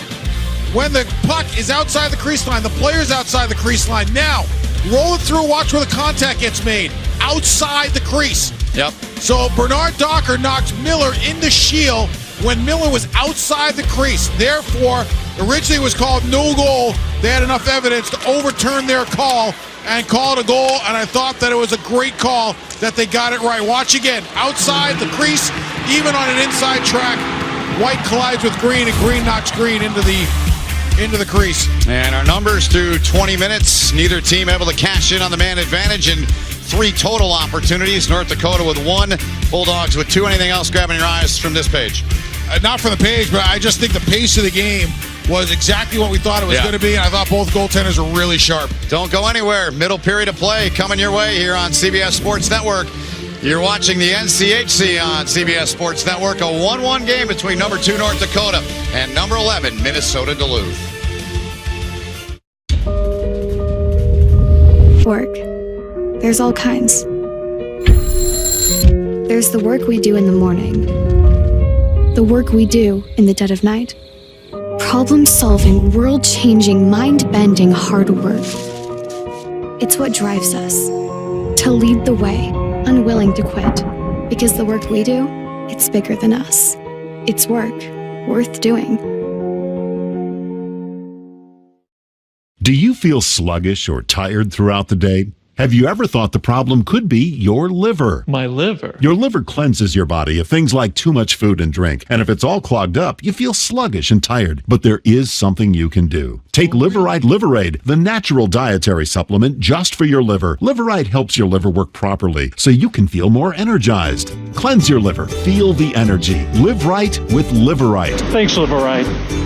Available at CVS, Walgreens, Rite Aid, and Walmart. These folks, they don't have time to go to the post office. They have businesses to grow, customers to care for, lives to get home to. They use Stamps.com. Print discounted postage for any letter, any package, anytime, right from your computer. All the amazing services of the post office, only cheaper. Get our special TV offer, a 4-week trial plus postage and a digital scale. Go to Stamps.com/try and never go to the post office again. If you're behind on your mortgage payments, threatened with foreclosure, denied a loan modification, or have been the victim of a predatory loan, the Stop Foreclosure Group can help. You have rights, and we have options. Call now for a free consultation. My son was prescribed pain opiates. No one ever told us how highly addictive these drugs were. There's a lot of families that are torn apart, but families can heal. Young people can get better. There's hope and help at drugfree.org. Both teams have made their way back onto the ice surface here at Amsoil Arena near a capacity crowd here. Many in the concourse. The concourse is jam-packed. This hockey game 1-1. With Dave Starman, Shereen Sasky, my name is Ben Holden, Carlos Demolina, our producer tonight, Brian Kozlowski, our AD, and all of our hard-working crew. We appreciate their efforts and all they do to make things possible here for our broadcast here of the NCHC on CBS Sports Network. And thinking of our director, Sean Jensen, who was here in Duluth and was a little under the weather and is back in the hotel. We certainly are thinking of Sean and been with us a long time. Opening 30 seconds here. This one deflected away as Gavin Hain will send it in deep. That line will get off. Quick 30-second shift. And it deflected out front. Hunter Shepard calmly steered it away. You'll always see shifts shorter in the second period if guys are dialed in because of the long change. When you get an opportunity to change near your bench, you take it. Here's sending now. Slows up. Watch there by Jackson Cates. Dylan Sandberg. For Perunovic.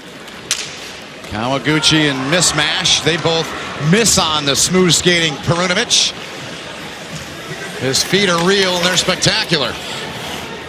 Perunovic now up to the line. Wolf wires it back in deep now. The stick back there and Noah Cates quickly knocked off. Kirsten back there helping out on the defensive end for Bradbury's decor. Puck slides out to center now. Perunovic. Ahead for Nick Sweeney, the Minnesota Wild pick, 7th rounder.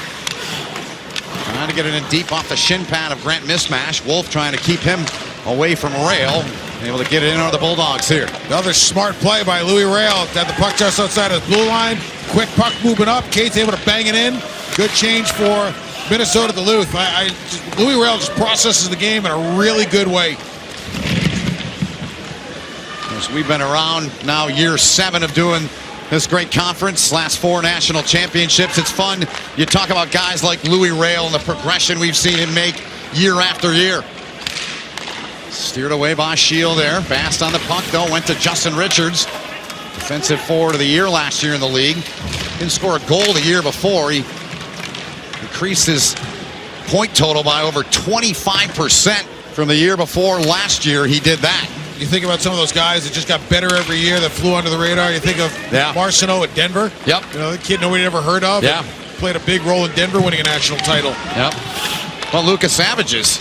There's another one. The Bryn Chiswick, who's now a volunteer assistant with North Dakota, was a real key cog in the wheel on their penalty team. On Hilderman, he slashed the stick out of Mashad right out of his hands. I believe it was Hilderman. 17:20 to go, and Hilderman pleading his case to no avail. Here's a look. Hilderman and Mashad get tied up, and there's the stick coming down. And I'm no lawyer, but that's a lot of evidence. Let's get down to Shereen. She had a chance to talk with associate head coach Dane Jackson. Shereen. Thanks, Ben. Well, Dane Jackson was very happy with the team's play in the first period, saying they got off to a much better start than they did last weekend in their series against Miami. He liked some of the chances they had offensively, thought Adam Scheel is doing a good job in net, and they still think that Hobie Roth's goal was goaltender interference. Guys? All right. Thank you, Shereen. Nick Wolf has just gone to the box as well. He has. The penalty is on Hilderman. He's got the original 2 minutes. Wolf is in the box, and I'm waiting the announcement on what got Wolf in there, but now you got 2 defensemen that are in the box.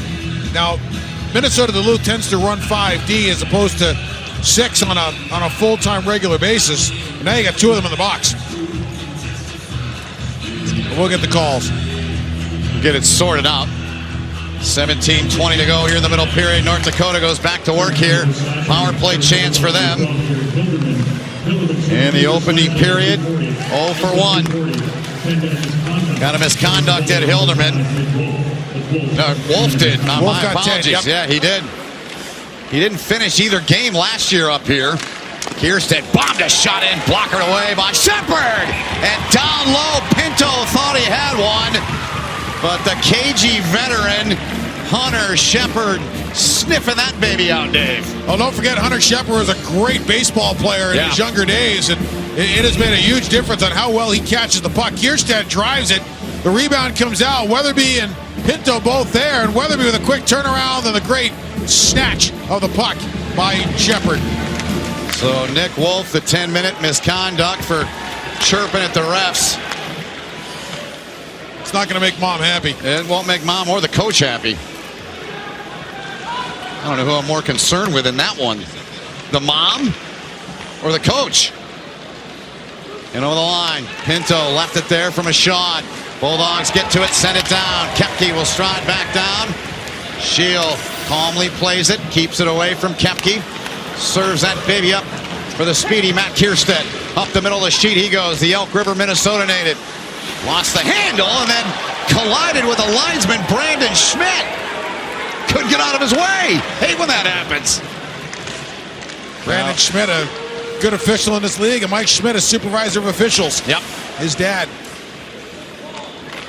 Here's Kierstead up top now. Coming up on 40 to go in the power play. Shepard there, deflected wide. Mashad sniffing around. Now Jasper Weatherby, San Jose draft pick, played it back. Kawaguchi now the free agent. Third in the country, 35 points, scores! A bomb from Kawaguchi! North Dakota's got the lead back, 2-1.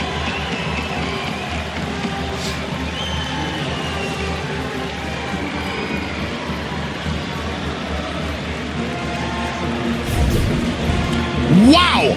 First great play by Kawaguchi off the wall to keep this thing alive on his backhand. Now they can reset.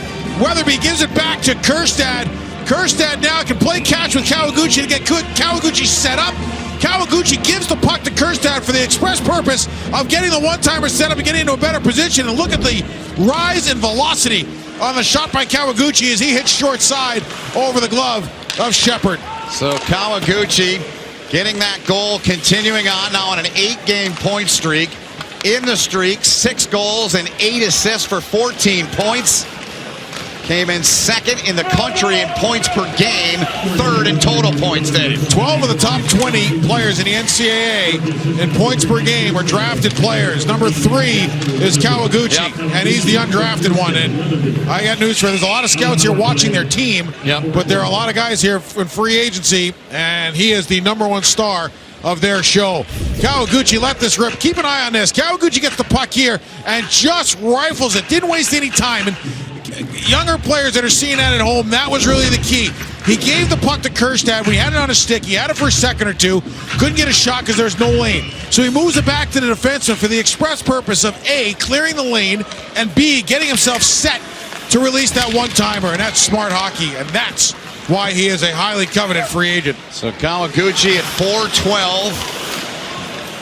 Matt Kierstead and Jasper Weatherby drawing the assist on that one. The go-ahead marker here for North Dakota here early in period number 2. North Dakota entered the night with an 8-point lead on Minnesota Duluth. 31-23 the point total. Entering the start of this one tonight. Loose puck came free now to the freshman Lohite. Lohite, though, his pass off the skate of Bass. Almquist got it ahead for Bender, and that one gloved there by Adam Scheel. With 14:33 remaining in the second period, the visitors from Grand Forks, North Dakota, making a grand start. Kawahobi bombing one in. 2-1 North Dakota early in the second.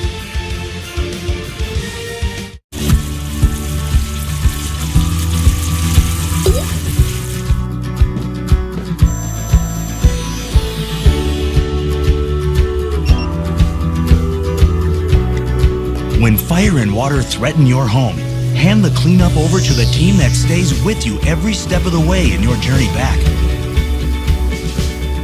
1-800-SERVPRO and ServPro.com. Like it never even happened. I don't know why I love you, but I do. Everything your trip needs for everyone you love. Expedia.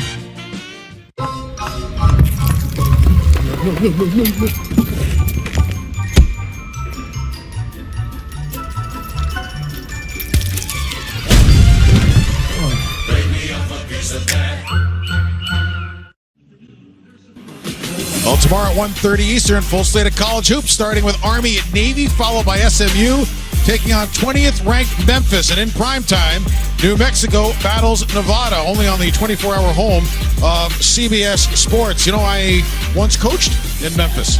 The head coach of the River Kings. The head coach of the Memphis River Kings. Yep. Penny Hardaway, their coach now, and Calvin Sampson. Not the River Kings. No, the Memphis Tigers. Calvin Sampson in Houston atop the heap in the American. Very good conference, both in basketball and in football. 2-1 here, shot 16-11. But the numbers that matter the most in favor of North Dakota, the Bulldogs leading the shots on goal department, Dave. And you know what they say, it's not necessarily shots on goal, but quality chances. Yeah. Quality chances have been in favor of North Dakota. And if I'm UMD, I'm a little concerned with how well they're getting to the hard areas North Dakota is. Here's Kierstead, he scored! They got it through there! Kierstead, rim of the circle, and somehow it got by Hunter Shepard, and North Dakota's now got a 2-goal lead with 14:09 to go in the middle period. Well, we just talked about how well North Dakota is getting to the hard areas. Pinto with a good hard area play on the wall to win a puck. Weston Michaud with the brilliance in terms of how well he sees the ice. And look at North Dakota again, getting in the front of the net, creating a screen. Caulfield takes the eyes of Shepard away. And it's a shot that I think might have hit Sandberg as it fluttered in. But it was the great hard area play by Pinto on the wall and then Caulfield going to the front of the net. Matt Kierstead, who had a monster weekend last week in Oxford, the NCHC Defenseman of the Week, 13th North Dakota player to earn a Player of the Week award this year. That's the second most in this era in the NCHC, only behind the 15-16 team that won the national championship. Cates with a shot, didn't get everything he wanted to on that. Think about how many players went from that championship team to play in the NHL. More than half of that team went on to play in the National Hockey League. Yep. And Matt Kierstead's going to be on his way eventually. This team is going to remind a lot of people of that team, just because of how many high-end players they have. Yep. Mismatch trying to center it. He's dogging on the puck. Good work by Mismatch there. It is really important right now for UMD to string together 3 or 4 good shifts. You're right. Here's a chance, a save by Shepard. You want to talk about timely. That goes in. It's a 3-goal game, and who knows? Almquist shot off the mark. And they got a whistle, and this thing's coming out. I believe it was a hand pass. And the net came off. My apologies. 13:01 to go. Let's look back at the goal one more time by Kierstead. It was just a good shot here. Just take a look up, find a screen. It did hit something. It hit the stick of one of the UMD players. Here comes the shot. And there's a deflection. I think it hit the stick of Sandberg and changed directions. I think you're right, Dave. Shepard never moved, and it didn't help. That big Caulfield was on his way to the front of the net to take the eyes of the goaltender away. But normally a goal gets scored. It's usually 3 or 4 plays before the puck goes in that the play really happened. It was Pinto on the wall winning a one-on-one. Sturdy over there with Shane Pinto. The only assist on the goal by Matt Kierstead at 5:51 comes courtesy of the young man from Cloquet, Minnesota, about 20 minutes from here. Weston Michaud, who's got 2 points tonight. Bowen coming in. Hilderman lost his stick. Now the puck out the center. Here comes Ben Almquist.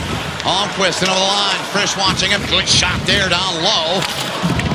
And a great job by Blaisdell, Aiton Green to get back. Bass pinched, but he knew he had Blaisdell coming up through the center of the ice. So when Bass pinched in, Blaisdell took his spot, made it a 2-on-2. Not as dangerous. Hilderman strides back to get it. We come up on the 8-minute mark here in this middle period of play. North Dakota now has extended the lead. It's a 2-goal lead.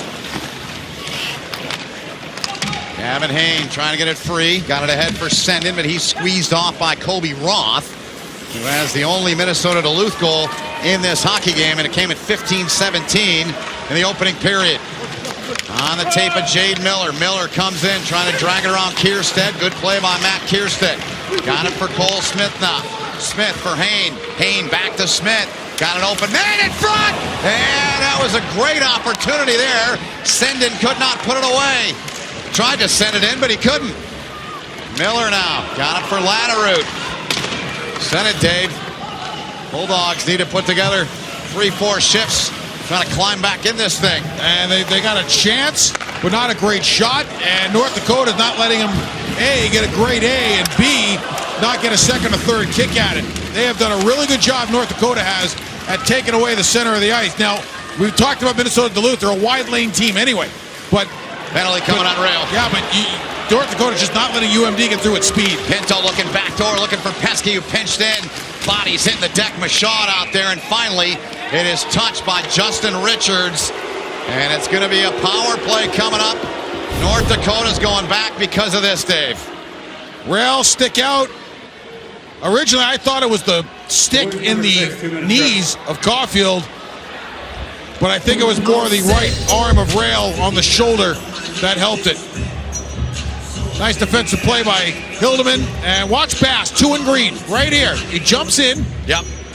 Makes contact, but look at Blaisdell. That's Blaisdell coming this way to even out the play. Great communication by the defenseman to point Blaisdell to the middle. Blaisdell backtracks and backchecks through the middle.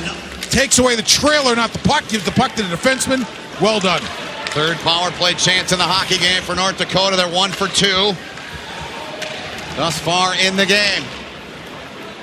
Matt Anderson, as we slip inside the 9-minute mark, approaching the midway point of the period and the hockey game.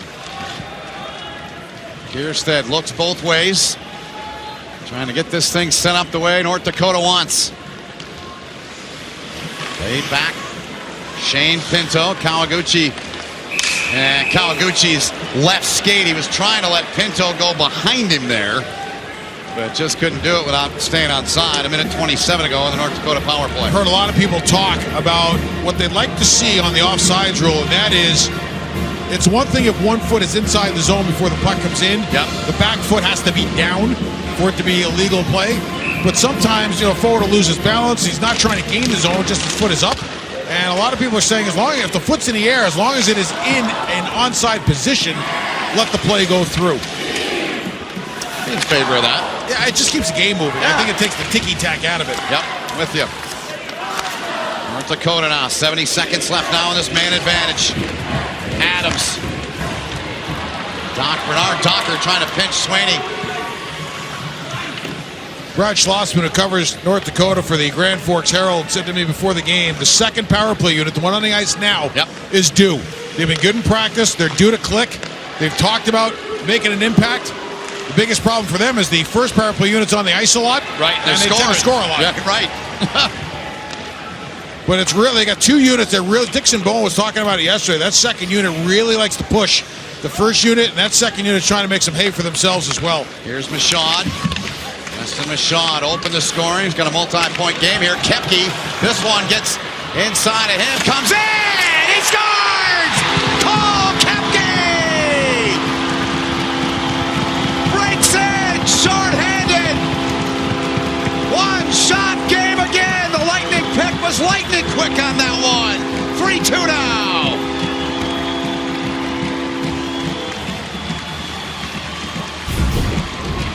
Of Shield. Shield was great on the task, but then he got spun around. Koepke stayed with it and was able to bang it through on a second attempt.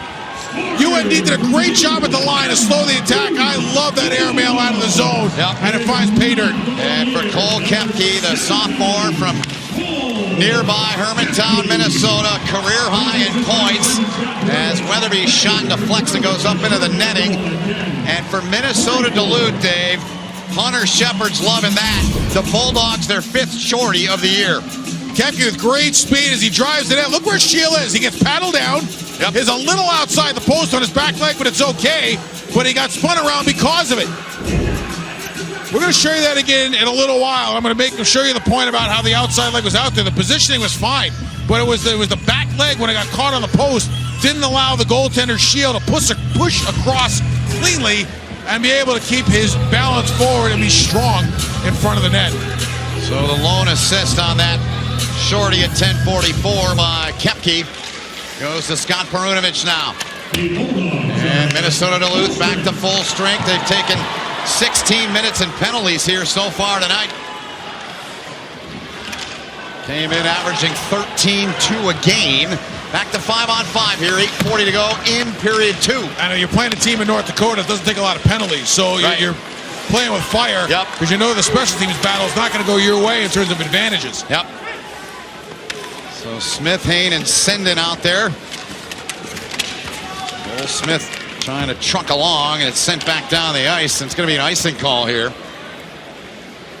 So the Bulldogs unable to change. Their 5 will stay out there. You got Swaney, Jackson, and Noah Cates, Matt Anderson, and Sandberg. So for Minnesota Duluth, with the goal here, you steal a little momentum as you get towards this midpoint of period. Watch Koepke coming in here. And right now, stop it right here. See how the foot right here is outside of the post? So when Koepke comes across, roll it. That back foot hits the post, and that's what got him turned around. Yeah. And that's why it is so important to A, have good depth, but B, be on your angle so that you can use that back foot to push. And he lost that ability. Shepard's got it in the trapper here. And Scott Sandelin told us the other day, he said Cole Koepke has to be a key driver in our offense. He's driving along pretty nicely there as Koepke comes in. The shorthanded goal, the 5th of the year.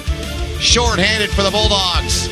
Among the top 5 of the nation. It's back to a one-shot game here at Amsoil Arena. For every get-together, for every spontaneous celebration, for every demanding job, unpredictable event, or peaceful getaway, there's a reliable Honda generator ready to give you more power, more freedom, more security, and the time to do what you want, where you want. That's power you can trust. That's a Honda generator. See the full line of Honda generators at the Acme Tool Store near you or online at acmetools.com. It's the year-end sale at Mattress Firm. Come in and save up to $400 on America's best-selling brands. Like a Serta Perfect Sleeper Queen mattress, now just $499. You can also take home a free adjustable base with qualifying mattress purchase. Visit us at mattressfirm.com or a store near you to try your perfect bed today.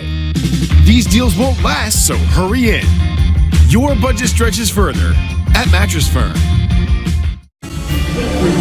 3 key points at stake tonight in this NCHC matchup. Brad Berry joining me now. And Coach, just when it looked like you guys had a little breathing room, now you're down to a 1-goal lead. What was your message to your players? That's what's going to happen here. Now we got to make sure we got the next 8 minutes going here. Thanks, Brad. Ben? All right, Shireen, thanks. Berry's team coming in 6-0-2 in their last 8 on the road. They're still up 1 as we come up on 8 minutes remaining here in the second period. Kepke back out there, nearly knocked it down. Frisch, though, kept it away at the point. Caulfield in front, good stick by Hunter Shepard there. So active, so calm in there, Dave. Really enjoy watching a veteran guy like him in net. And, what he just did is something that I think is becoming a lost art for goalies, and that is being really aggressive on his loose pucks that are coming through. So many of the goalies are waiting for the puck to come to them these days, and it's unfortunately some of the way that they're getting taught. I like the fact that Shepard is aggressive, will come out, will find a loose puck. He's good with his stick, cuts off the net real well, cuts off passes real well. Athletic goaltender, and it's one of the mainstays of his success. Multi-sport athlete, too, and that helped. 104th consecutive game started. Before I knew the answer to who held the record, which is Ben Scrivens from 07 to 10, he's tied with, my guess would have been Marty Turco, but obviously wrong, but research and we're on it. But he's tied Scrivens tonight, 104 consecutive starts. I mean, you talk about making a coach's job easy when it comes to who you're playing in net. It's been real easy for Scott Sandlin now for 3 years in that department. Well, now 4 years, really. Well, they always say, you want to be a great coach, get a great goalie. Shepard has certainly given that to him. The other day we were talking about goaltenders who won back-to-back national champions. Yeah. We were talking about that BU team in the early 70s. Yep. I shot a note to Brian Kelly, who's the SID extraordinaire at Boston University, and I asked him if the same goalie was in goal for both of their back-to-back wins, and he shot me back a note. Tim Regan and Dan Brady split the duties both years. Brady was in goal for the 71 title game, and Regan was in goal for the 72 game. So Shepard right now is the first goalie to be in goal for back-to-back national title wins. How about in a long time? In over 50 years. That's a long time. Over 50 years of this great sport. Here's a chance, and unable to really pull the trigger and get good wood on that was Sweeney from a really good scoring area. Nick Sweeney trying to fish it out of there. Kawaguchi with a rip to put North Dakota up 3-1. It's 3-2 now. Icing called here. It'll come back inside North Dakota's zone with 6:43 left in the period.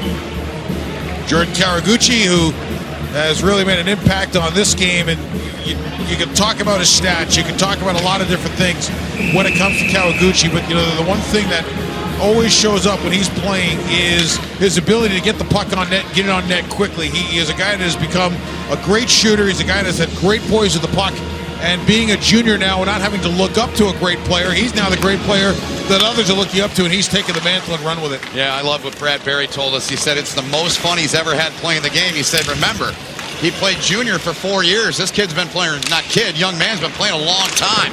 Wolf with a shot, Shield made the stop. At our age, he's a kid. Well, at our age, yes, he is a kid. You're right.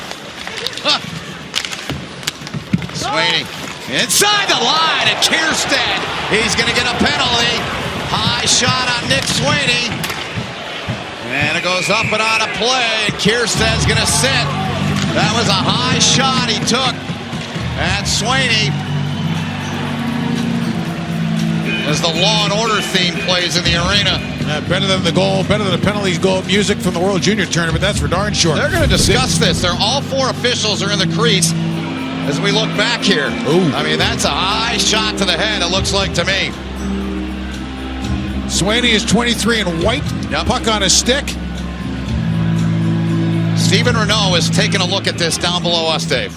Hard to see it from that angle as there's a little interference in front.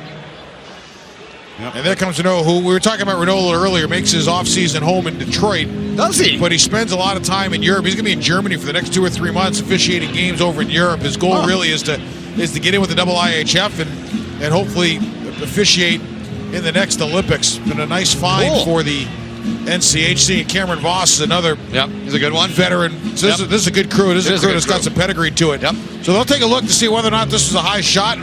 Whether or not it could be as a 2 or is it could be a 5. Here's the rule. Rule 45, contact in any direction in the neck or head or neck area. Indirect contact. Now remember, indirect contact is if you hit the body and your hand or whatever rolls up the body of the player that you hit. Here, we'll take a really good look at it. No, that's not a great look at it. The other thing that you're thinking about is the follow-through. There wasn't a huge follow-through when you look at it from the behind replay, but there was contact to the head. Yeah, no question. But did it come from him riding up? Yeah, exactly. The question becomes, was it a launch? Was it a follow-through? These are some of the things that those gentlemen in the booth will take a look at as Brad Berry looks on. And hoping it's a 2. Well, I'll tell you what, we've been around these coaches a lot in the last 7 years, and even before that. Yep. I have not seen either one of these two guys as dialed in and wired tight as they have been this week. This is a big game for both programs. Both teams have come off weekends where there are some things they liked and some things they didn't, and they know that this weekend are benchmark games. Here's the word from Reno. North Dakota Valley number 3, 2-minute elbow. So a 2-minute penalty on Matt Kierstead. And took a look. And it's a 2-minute, standard 2-minute power play, 5-on-4 for Minnesota Duluth here, as Kierstead hoping he's in there for 2. Sandlin getting the word there from Cameron Voss. And once again with the man advantage, this is where Scott Perunovich, a second-round draft choice of the St. Louis Blues, and a really good pick by assistant GM Billy Armstrong. This is a chance where Perunovich really gets a chance to shine. He's a guy, he's not afraid to shoot, he's not afraid to distribute, and he's not afraid to dive down. Puck is loose now. Sweeney overskated it. And Pinto sweeps one down where it's slowed by Shepard. And Pullman might have had a little bit to do with that. Look out into the net. Sorry there, went sending hard into the pipe. Back inside the North Dakota zone, and they're going to stop things. Faceoff will stay inside the zone, I believe. And the reason, I know everybody's wondering. Hand pass? No. The reason that there was no whistle right here, I mean, that's a heavy shot, is because the net being off had no impact on the play. If North Dakota picks the puck up or anything dies out, then the whistle blows automatically. But with Minnesota Duluth in possession of the puck and moving on the attack, the officials can let this slide. I mean, I know you want to send it in, but that's the wrong way to send it in. Jeez. It's a great camera work. It is. That was one of those uh-oh moments. Yep. So you got a minute and 36 remaining in the man advantage for Minnesota Duluth. You got 2 left-handed shots here and a face-off on the right wing side. So you got Koepke here on his off wing, and Brad Berry wants an explanation of something which he will get from Cameron Voss. But my point on the left-handed, the face-off is on the right wing side. Koepke is a left-handed shot. Sandberg is a left-handed shot. So if the puck comes to the wall, if it comes to the strong side wall, and it gets moved back to Koepke, Koepke can move into the middle, and he's got a great shot, and he can let it fly. Sandberg on the other side will get the puck on his wing. It'll delay his release a little. Scott Sandlin there. Saw him saying, let's go. He was staring at his former teammate and oftentimes D partner back in their college days in Grand Forks. Here goes Minnesota Duluth, 85 seconds and counting. There's Koepke, you mentioned him, goes bottom of the circle. Back up top now to Sandberg. Other side they go, backdoor score! Off the glove of Scheel and into the net! And the Bulldogs have evened the score at 3-3. Olsen, the freshman, gets it and ties it up at 3 apiece. The play by Koepke here to get it settled down. Smart. And now Olsen can go to work. Puts a puck through a seam. Got Sandberg vision wide open. Now watch Olsen as he keeps going to the net right through into another seam, and he banks it off the goaltender. It was a really nice job by Bernard Docker to try to close up, and the puck in and out off the glove of the goaltender. Scheel and Olsen, a draft choice of the Boston Bruins, gets a huge goal. His 3rd of the season and his first career power play goal. Assisted by Justin Richards and Dylan Sandberg at 14:35 here in this middle period. And just like that, we're tied again, Dave. Jason Herder told me before the game, one of the assistant coaches of this team, associate head coach, I should say, he said, we wish we had a little bit more depth up front because we could slide Olsen down the lineup, and he doesn't necessarily have to play against the big guns of every team in the conference every night as a younger player. He's playing big minutes and hard minutes, and he's really starting to thrive in them. Former teammate of Tanner Latterroot in their Alberta Junior Hockey League days.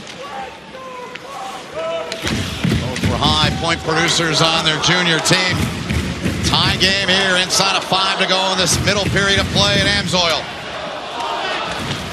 Well, it's interesting. We talked about UMD needed to string some shifts together. Yes. They piecemealed it together, but it's once again the sign of a team that has been there before. Yep.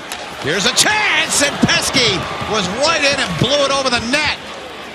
Another shorthanded goal and a power play goal for him. And another great weak side roll down by the North Dakota defense. Yep. That's why they're never out of a game. Their defense core is so active. They get involved in so many plays, and they make a lot happen. Mismatch, and Noah Cates came free to Sweeney now. Colton Pullman back in the lineup this weekend. Couldn't get it away, but it's ahead for the speedy mismatch. He went far, pipe down low, missed the target. Still on and out near the line. Got it free to Dixon Bowen. Gets it toward the net now. Nick Wolf first to it. Bowen on his coattails. Wolf a 10-minute misconduct for chirping at the referee. At the very least, he'll be rested for the third. He should be, yes. Blaisdell trying to get a handle on it. The Winnipeg draft pick. Mike Keene, scout for the Winnipeg Jets and father of Jackson Keene, who's not in the lineup tonight for North Dakota, here watching Blaisdell and also Dylan Sandberg. Here's Bernard Docker. Prosper Kierstead. Bouncing puck like a hand grenade. Gloved down by Weatherby. Now quickly the Bulldogs trying to go ahead to Lowhite. A little bit of helter-skelter here. Lowhite comes in, steered away by Shield. Bernard Docker backhands it out right onto the stick of Matt Anderson. Laid down by Jade Miller. The pride of Minto, North Dakota. Miller. Punched away by Shield with a blade of that goal stick, and it got by Louis Rail. Got an icing call here as Hilderman's back to the dot with 2:58 to go in period 2. So Adam Shield, who we've referenced, had a tough start last weekend against Miami, got pulled. I was talking to Carl Gehring, who handles the goalies, and he said he had a good talk with him, and he said, hey, just move on. We're not going to lose faith in you. Put this game behind you. There are no perfect seasons. You're not going to go undefeated all year. You're not going to stop every shot. The key for you is work through it because your teammates have confidence in you. And right after that goal went in, Sendin came right up to him, spent about 20 seconds with him, patted him on the pads, and you could almost see him mouthing, hey, don't sweat it. We'll get it back. Yep. 8-1-1 in NCHC games, coming in 11 played with a 1.98 goals against average and a .910 save percentage. Overall, .917 in conference play. Major part of North Dakota's turnaround from the last couple of years. Michaud went down, got hit there by Hilderman. Sent in deep by Kobe Roth. And the first goal for the Bulldogs here tonight after Michaud opened the scoring. 2:15 and counting to go here in the second. Slowed down a little bit, the pace has here in the last couple of minutes. I'll tell you what, I don't care what league you're playing in. That pace in period number 1 is hard to keep up. Gets the heart rate up in a hurry. Olsen couldn't handle it. He tied it up. Power play marker. On it to Calgary, Alberta. Here's Shane Pinto. Pinto banks it in. That line goes off, and on comes the line of Haynes, Sendin, and Smith now for North Dakota. Fired down the rink, and icing called here. Another minute 47 remaining in the period in a 3-3 hockey game. Only regular season series between these two this weekend. Nick Wolf did that on purpose. As he was coming up the ice, he was shaking his head, trying to cue a great rush. Wolf picks the puck up. Watch him. He's got his head going. He's looking up. Look him, see him chatting? Yep. He's trying to spring the play to see if they can beat Bass to the corner. Nice idea. You know, earlier we talked about some guys we've seen develop. He's another guy. I mean, he's come a long way in his career now as a senior captain here. He's the modern day version of what Brendan Kotick was for Minnesota Duluth when Kotick was here. Yep. Big kid, got a late bloomer, get the long levers moving late, and he has become a really good player. Really has. This one steered off the glass by Hunter Shepard. Teske trying to get it by, but Kepke was in his way. Richards dogging on the puck there on Pullman. And just to finish off, Kotick got himself to the American Hockey League, which he did, which was pretty good. Yep. Always liked him. Noah Cates trying to work it up the wall. Pullman riding him. Puck was sent in front onto the waiting stick of Andrew Pesky. Coming up on a minute to go now in this period. Third should be something special here in Duluth.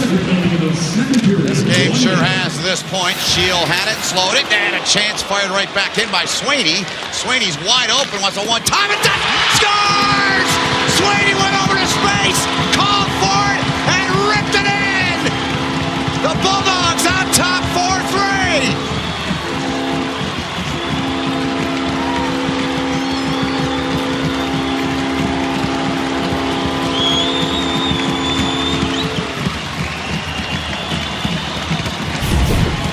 is your classic something out of nothing goal. Wide entry, Swaney gets in the zone, right? Just throw it to the front of the net. Nothing there, a little bit of rebound, save play by Shield, all's good. Puck comes up top, and Sandberg went racing across the blue line to get the puck and hold it in. Then he fired it cross ice to Swaney, who was just sitting in the back of the faceoff circle. Swaney teed it up and found Pater. Well, right at the end of that replay before we came out, you could see him giving a little beaver tap, banging the stick there, and he went over to that space, and it was wide open. I mean, that was nothing going on whatsoever. A puck towards the blue line, and Sandberg got on his horse. He used his length, he used his speed, and then once he caught up to the puck, Swaney was just screaming for it. All Swaney wanted to do was get a puck to the net and wind up putting it in. Well, Dave Starman, you said that Minnesota Duluth, when it was 3-1, North Dakota had to string 3 or 4 shifts together. Say they've done a pretty good job of that. Well, like I said, they piecemealed it. They have. Here's Wilson. They're looking for more in the dying seconds. And Kepke broke his stick there, snapped it in half. His mismatch got in his face. Listen to this place. It's 4-3 Bulldogs. So a little play to the front of the net, right? We talked about Shield made a save, could have held it. Instead, he plays it off to the side. Second attempt goes off the net. The puck is coming towards the line. Swaney's going to the wall. Sandberg made a great race to go get it. And look where Swaney is. I mean, that's not a hot spot. But because Sandberg got the puck to him so quickly and there was a deflection as it went towards the front of the net, off the stick of somebody. Great job by Sandberg and a great shift by UMD. Unreal period of hockey. Shots on goal, Minnesota Duluth 24-17. Coming up after 40, Shireen will have our Rinkside player interview. Plus, Dave and I will take a look back at a play from last week. We'll put a bow on that, a little rules explanation and review in our second period analysis, and highlights and a whole lot more. What a period of hockey. Kepke, he scored shorthanded. Got the Bulldogs back into it. Olsen, power play goal off the glove of Shield. 3-3, and then Swaney a rip. 4-3 Bulldogs. You're watching the NCHC on CBS Sports Network. Home conference of college hockey's last 4 national champions returns to Xcel Energy Center and the state of hockey. 4 NCHC teams will do battle at the 2020 NCHC Frozen Face-Off on March 20 and 21. Don't miss a moment of the action. All session ticket prices start at just $30 per session. Purchase your Frozen Face-Off tickets now at Ticketmaster.com.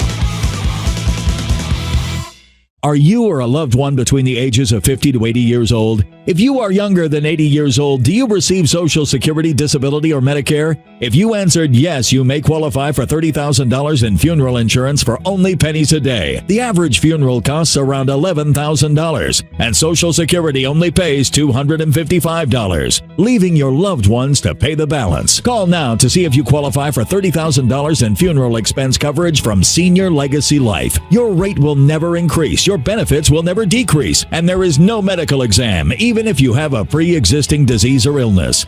Don't be a financial burden to your family. Lock in your rate by completing an application over the phone right now. Will you qualify for funeral insurance up to $30,000 for only pennies a day? Find out by calling Senior Legacy Life at 1-800-400-6968. That's 1-800-400-6968. 1-800-400-6968. Are you getting the most out of your Medicare plan? Many people with Medicare are eligible for plans that include extra benefits in addition to those found in original Medicare.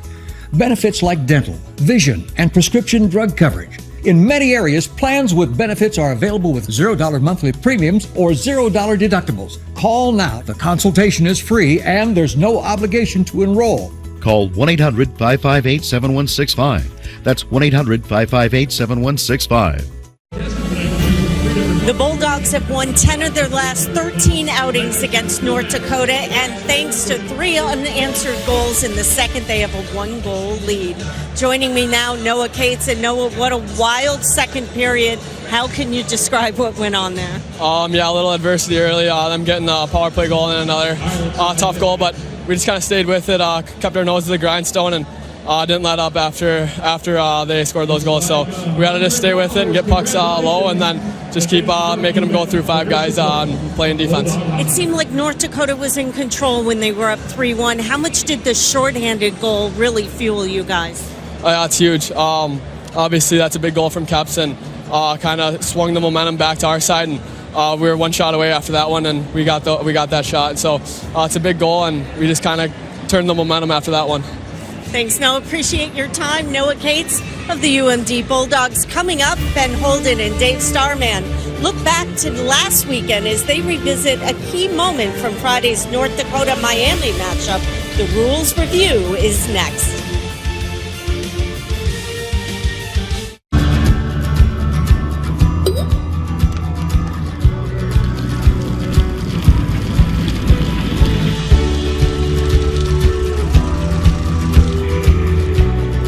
When the threat from fire and water damage is at its biggest, hand the cleanup over to the team that stays with you until even the smallest detail is taken care of. From ready to restore to rebuild. 1-800-SERVPRO, the #1 choice in commercial cleanup and restoration. Oh, hi, Samantha. You look more like a Heather. Do you ever get that? It's nice to finally meet you in person. You're Pete Nokia? Oh, the pic? That was actually a professional headshot? Oh. I'm sure that's it. Yeah. I think I lost a few pounds recently, too. I'm actually doing a juice cleanse. Wait, you don't... With Geico, the savings keep on going. Just like this sequel. 15 minutes could save you 15% or more on car insurance.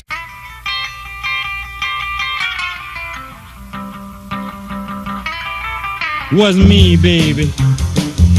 No, it wasn't me, baby. Baby, wasn't me.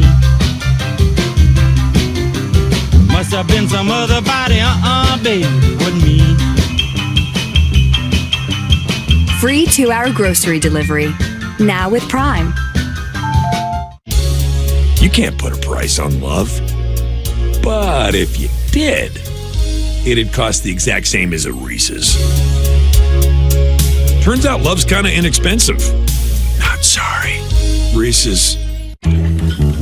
People take amazing photos of things every day, like grapefruits. And because we're so good at taking photos, we're also really good at doing taxes. People can be good at anything, even taxes. Intuit TurboTax. Well, we're 40 minutes through this one. 7 goals on the board. Minnesota Duluth was down midway through that second period, 3-1. And guess what? They're on top 4-3. Dave Starman, Ben Holden, Serene Sasky downstairs with us. All of our crew, we're all catching our breath. What a night here. Outstanding hockey game. Our second week in a row with a game like this. And let's go back to last week's game. There was a play late in that game. North Dakota thought they had gotten the win with less than 30 seconds to go. Colin Adams, it turns out the puck did hit his stick. And I want to give a shout out to Joe Sullivan and their crew. That was a great job by those guys. It hit his stick, hit his arm, then it hit Crowder's stick. Lengthy review, ruled no goal. We're going to take a look at the rule, and you're going to walk us through it. And the guys got it right. They did. We'll take, first, here's the rule. And when you take a look at the parameters here, the deflection of the puck above 4 feet, so you're taking a look at where the player who deflected it, where his stick was when it hit it. And the other part of it was the change of possession, or the alleged change of possession, that we brought up on the broadcast last week. We talked about how when the puck hit Crowder's stick, does that impact the decision of the official? And it came down to the big word, which is possession. Here's the play. If you take a look in front of the net, you'll see 18 in green go to the front of the net for a shot from the point. Here comes the shot. As we close it up, nice work. You see the puck will hit the stick of Adams, which they determined was above the crossbar, hits his body. Okay, so they're off the stick, down the stick, off the body, which we really couldn't see at the time. Here's part 2. It glances the stick of Crowder before it goes into the net. But just like in a penalty kill situation, if you are on a delayed penalty, if the puck hits one of your players, it's not going to stop the play. You've got to be in possession of the puck for it to stop. Same deal on the no goal. So you're right. Joe Sullivan and his group, they got it right. Good call by the officials. And I was really impressed by North Dakota's guys by saying, yeah, you know what? The puck did hit the stick. In fact, Colin Adams admitted right after the media scrum. I saw him in the hallway yesterday. I said, did that hit your stick? He said, yeah, it hit my stick. So want to put a bow on that. Great teaching moment by Dave and a great explanation of the rule, and great work by our referees and all the staff here in the NCHC getting that one right in the end. More to come here. Second intermission comes your way. Highlights and a whole lot more here from the broadcast booth at Amsoil Arena. Bulldogs on top by 1. It's the year-end sale at Mattress Firm. Come in and save up to $400 on America's best-selling brands. Like a Serta Perfect Sleeper Queen mattress, now just $4.99. You can also take home a free adjustable base with qualifying mattress purchase. Visit us at mattressfirm.com or a store near you to try your perfect bed today. These deals won't last, so hurry in. Your budget stretches further at Mattress Firm. But you love turkey. Thank you for calling Chewy.com. We're Pet Lover Shop. Hi, I'm trying a new food for my cat, but he doesn't seem to be into it. I have a picky eater at home. We have great variety packs that'll help you find something he'll love. Oh, great. And how can I return his old food? You can just donate what's left to a local animal rescue. Really? Wow. Sounds like Buster needs a new toy. Yeah. How'd you know? Do you speak dog? We're here for you. Food, toys, treats, and answers are all just a click away. Get fast, free shipping today at Chewy. I don't know why I love you, but I do. I don't know why I cry so, but I do. I don't know why I love you, but I do. Everything your trip needs for everyone you love. Expedia. DiGiorno Rising Crust Pizza now has even more cheese. It's so cheesy, you'll need a pickup line to go with it. Like, did it hurt? When all that cheese fell from heaven and landed on you? It's not delivery, it's DiGiorno, now with more cheese. Hey, America. Come in for a $20 feast. Come to TGI Fridays today for 2 apps, 2 entrees, and 2 desserts, all starting at only $20. Come together, come together. Come in now to feast. What a hockey game this has been. North Dakota got out to a 3-1 lead in the second period. The Bulldogs, though, have scored the last 3 goals. They did it in a variety of ways, Dave, as we'll see in our moving pictures. Shorthanded, power play, and an even strength goal. And all of a sudden, they're on top after 40 by 1. Oh, winning special teams battles is huge in these big games. And they're kind of showing a lot of what they're made of. They didn't have a great weekend last weekend. They didn't have a great week of practice either. The coaching staff was a little grumpy this morning, and a lot of it had to do with their lack of good response this week in practice after a weekend where they only scored 1 goal and it was on the power play. Yeah, and they put 2 in their own net last week at St. Cloud, too. So here are the moving pictures as promised. Walk us through these, Dave. I love this play by Kawaguchi right here.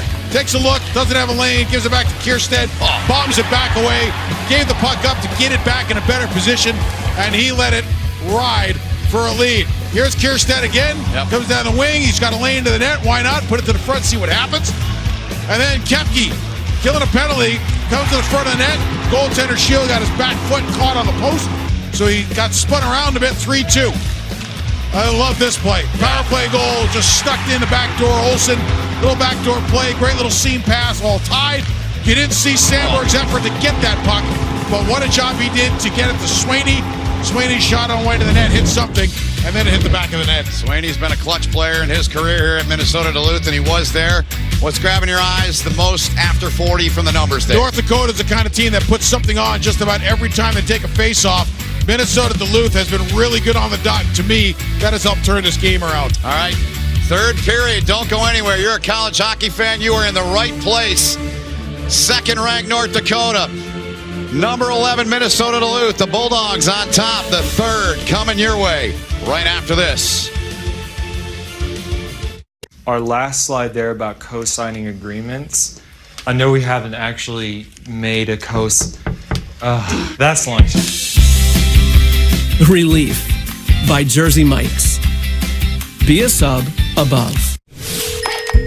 I think the puppy likes pizza. Puppies don't eat pizza. Thank you for calling Chewy.com or Pet Lover Shop. Hi, I'm looking for some advice on what to feed our new puppy. Aw, let's find him something he'll love. Mom, the puppy peed. And he seems to think my house is his bathroom. We carry some great potty pads that I can add to your cart. Perfect. Would you be able to help us set up his crate? Of course. Let's walk through it together. You're a lifesaver. We're here for you. Food, toys, treats, and answers are all just a click away. Save 30% on your first order today at Chewy.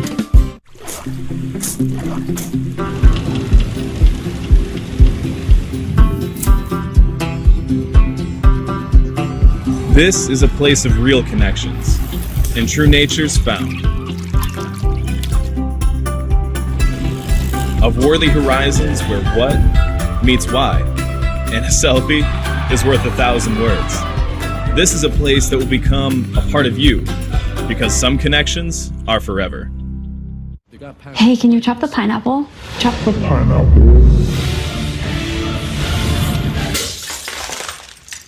Nope. I'm high. How about I wash off the grapes? Yes. Okay. You're already making good decisions when you're high. I want tacos. Will you drive? I'm a little toasty.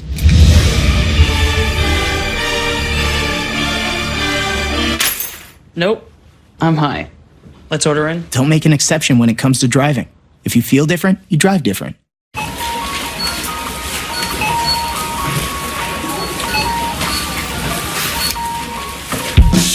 Cut to the Chase by Jersey Mike's. Thank you, Jake. Have a great day. Thank you.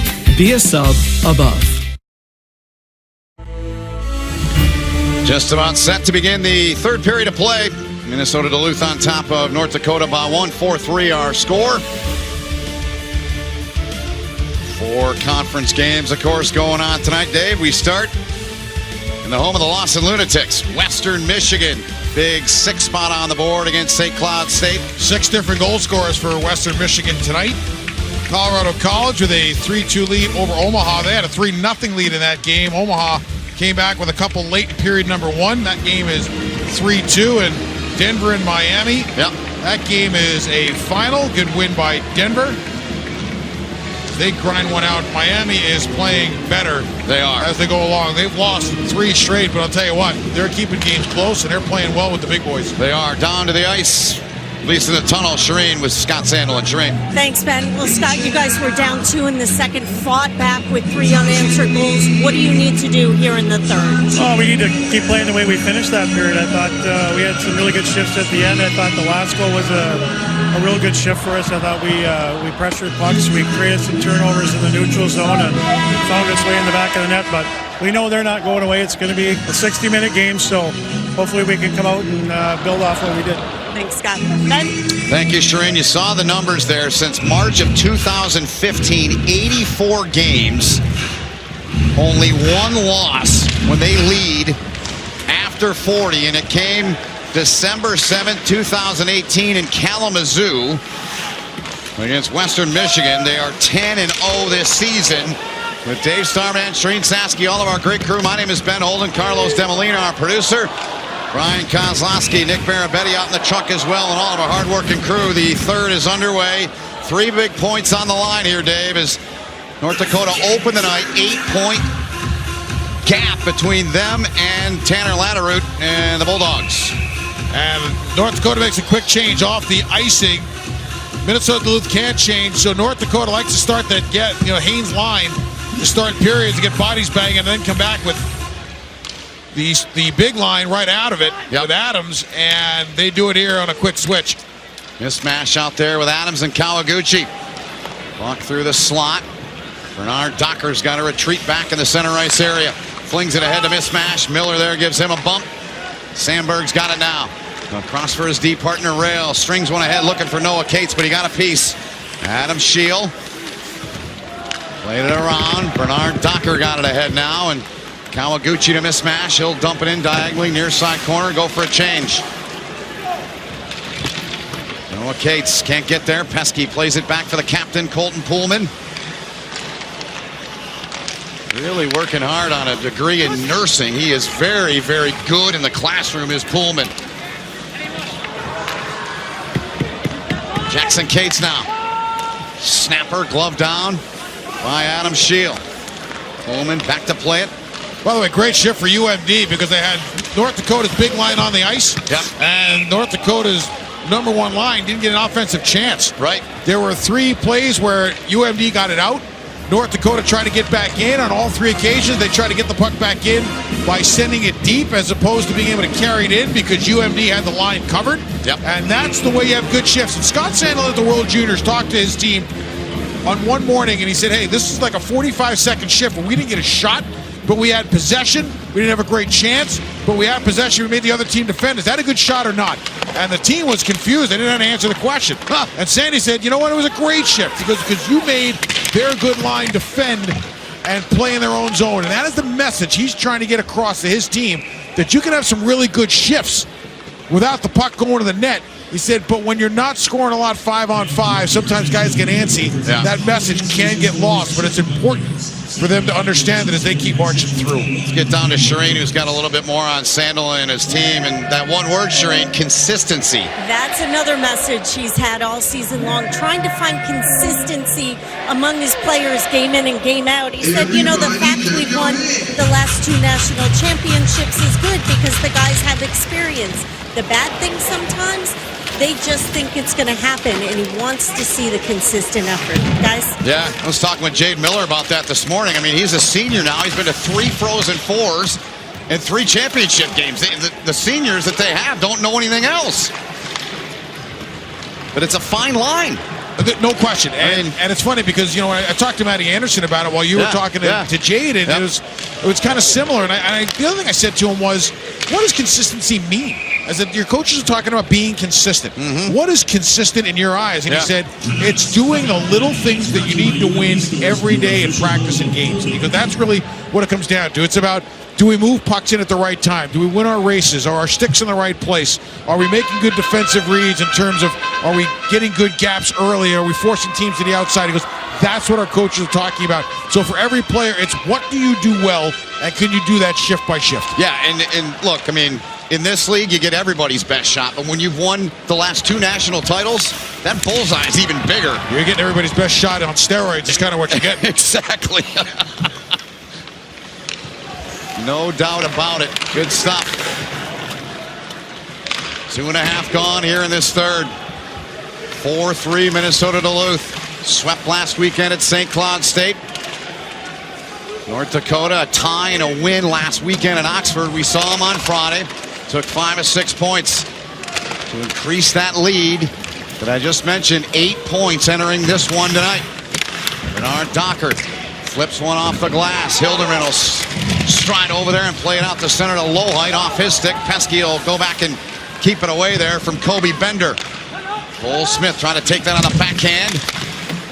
Marunovich and Miller run into each other. Miller got it out near the red line. Pesky trying to find Gavin Hain. Hain got Smith going to the goal. Smart play by Hain. The flyer pick just throwing on net. Hunter Shepard, though, so tight to that goal post, though. Nothing there for Gavin Hain. You got to love the way Gavin Hain plays the game. He plays it so hard. He plays it smart. He plays with a lot of tenacity. And you remember last year he burst onto the scene and really caught everybody's attention. Yep. He has made a home on what Brad Berry liked to call that heavy line, that grind line. And you know, we referenced Austin Pagansky's line from when he was at UMD, that big second line that was so good. And this line is taking on that same dynamic. And I know normally at North Dakota when they throw out names for lines, they're prolific scoring lines, but I'm going to go GMC on that line. You like it? Gavin Mark Cole. That's an American-made car, too. It is. So was the Pinto. Look out. Latterute went down. Puck now at the end of the Bulldog bench.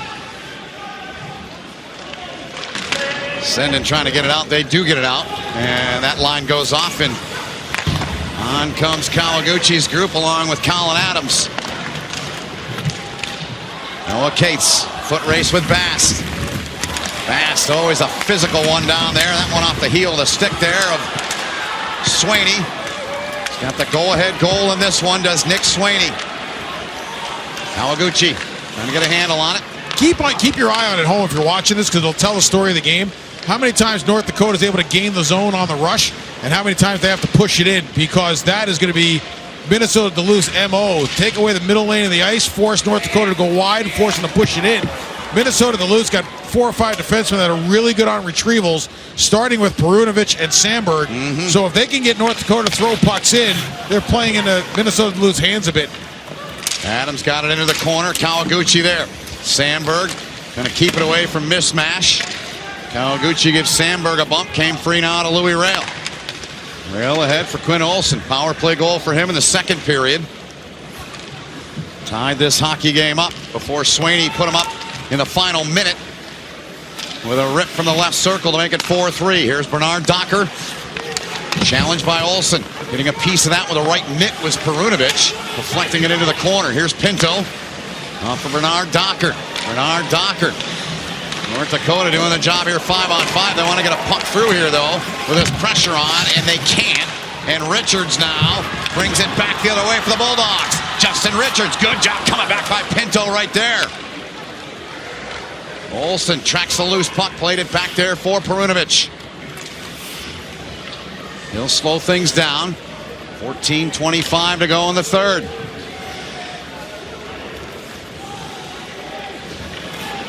Bulldogs get the group on they want. That fourth line out now. You got Bender, Almquist, and Lowhite. Wolf and Perunovic on the back end. Almquist trying to win a battle. Pesky kept it away. Backhanded one to Colton Pullman. Pullman. Nowhere to go but back to his deep partner. Now left wing pass. Nicely handled by Dixon Bowen. Dixon Bowen deflected. Near side corner now. Getting that puck free. Weatherby feeds Pesky.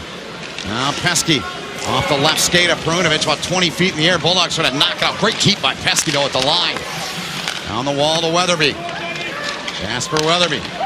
Left point he goes. Pullman banks it in off the end wall. Casey Johnson getting a shift here. Johnson trying to work it around for Bowen. And it got by Pullman. And Pullman's got to be careful here as Bender got by him. Now Latterute couldn't get it. Pestering Pullman is Latterute. Puck turned over. Miller sends it back in deep. Third line now out for Sandelin's group. Gavin Hayne now. Couldn't do much with it. Coming up on the 7-minute mark here in this third period. One-shot lead for Minnesota Duluth. Slung ahead for Sendin. Sendin against Hilderman. And Shepard will freeze this. And a little extracurricular afterwards. You would expect nothing less when two programs have met now for 244 times in their storied history. We'll take a timeout here early on in the third period. Bulldogs still on top of North Dakota by 1.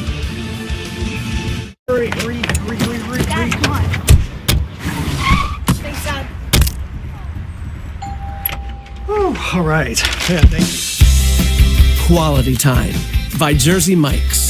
Be a sub above.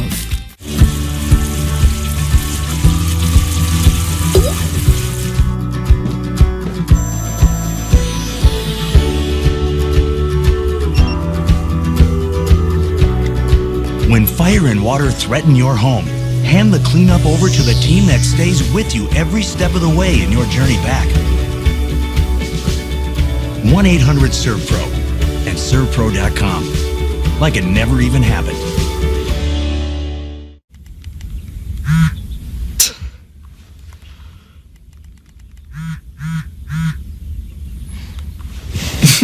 Yeah, let's go. Connection by Jersey Mike's. Be a sub above. 12:52 to go here in the third period. Minnesota Duluth, number 11 on top of number 2 North Dakota, 4-3 next week. 8:30 Eastern, we continue on with college hockey as Western Michigan. They were winners tonight, putting a 6-pack on the board. They'll travel to Baxter Arena in Omaha, Nebraska to take on Mike Gabinet and the Mavericks, only on CBS Sports Network. The standings up to date. So right now, as of now, Denver sitting in that second spot for the time being. We'll see if that stays or Minnesota Duluth goes back in front. You know, continuing on your theme of the American cars and the Pinto thing and the whole bit, got a funny story to tell you about Chris Garner, the equipment manager of Minnesota Duluth. We'll get to it in a second. He's a great guy. He came up with something pretty creative. and for those watching, I have no idea what you're going to tell me. Or tell the audience, I should say. Hey, there are days I have no idea what I'm going to say next either, but this one I actually got it. I feel the same way sometimes. 12:45 to go in a good hockey game here. One-shot lead, Minnesota Duluth. Weston Michaud throws it through traffic. Smart play. Smart play by Michaud. Now Koepke, here's that spin in! And Scheer with a big-time save there with 12 and a half to go. And Scott Sandelin told us, he said he's got the fastest first 2 steps on his team, and you just saw it right there. Gotta tell you what, it reminds me of Carl Hagelin. Yes. With the way he skates. Yes. Boy, did he get shot out of a gun. You're Not right. Nick Wolf, but Kepke. But a great play by Wolf to get the puck up. Yeah. And Kepke just exploded. He tried to go across his body. Caught Shield, he thought, leaning a little bit towards the near side post. Tested the glove side, and Shield with a good stop. Face off to the right of Adam Shield. 12.5 to go in the third. Colin Adams played it ahead and then blew an edge. Remember when Red Berenson said to me, Carl Hagelin's the fastest player that's ever played at Michigan? I said, what? He is. He is. He was. You're right. I remember the first time I saw him, man, I was like, wow, he ain't going to be here long. And he wasn't. Great career. Cogliano wasn't bad either. No. But that's a great comparison. I love it. With Kepke. Really big down the stretch for the Bulldogs last year in his freshman season. Kierstead, a little banged up. Yeah. Back behind the play. Favoring his left knee as he goes to the bench. Yep. Keep our eyes and ears on that. Shireen down there. Here comes Latterut with Miller. Latterut scores! Top shelf snipe! Tanner Latterut climbing the ladder. 2-goal Bulls now for the Bulldogs.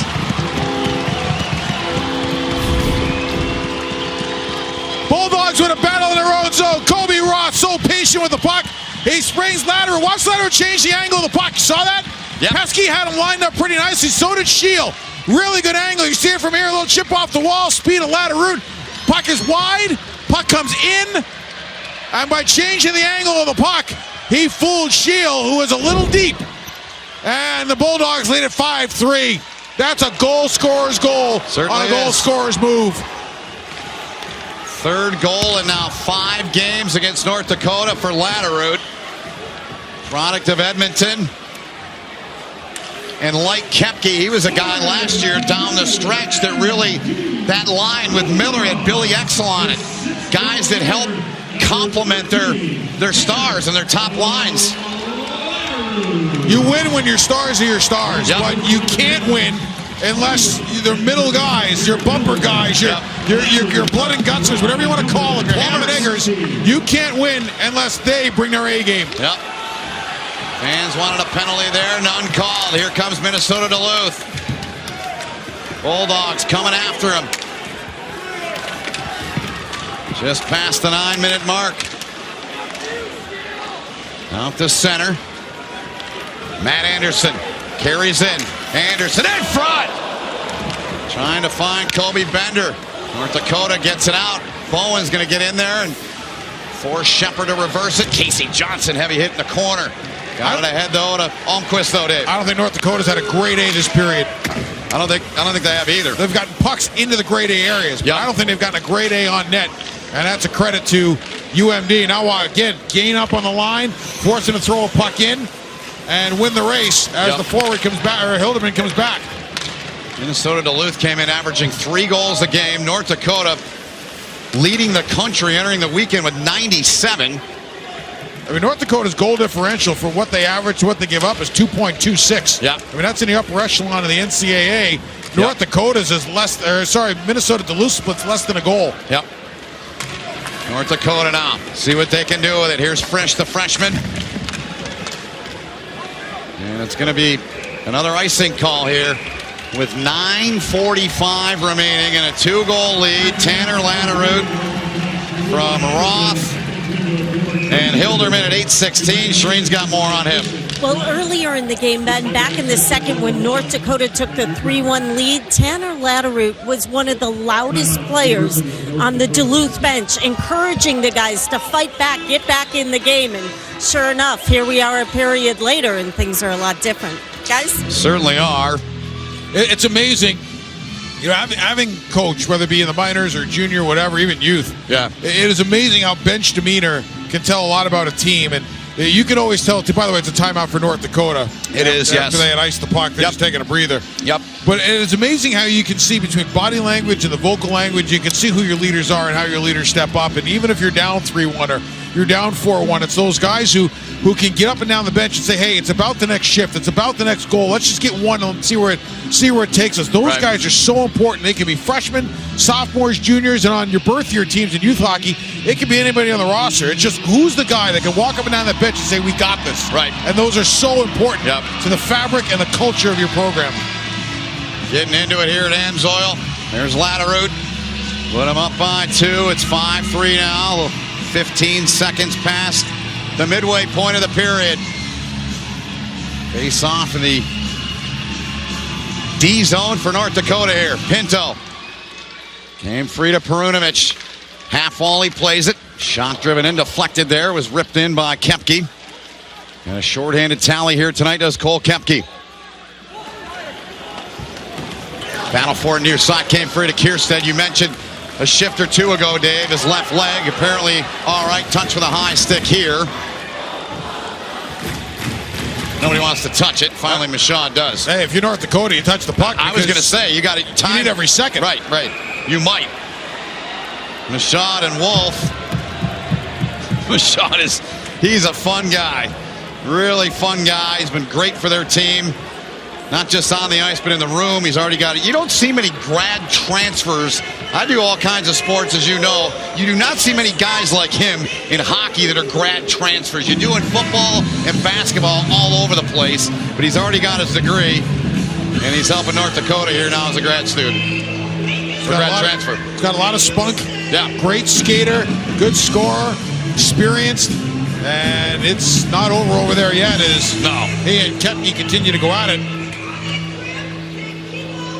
And these are two guys who certainly known each other through their growing up stages, and they finally get this settled out, and we'll be able to take a break. We will do that. 9:19 remaining.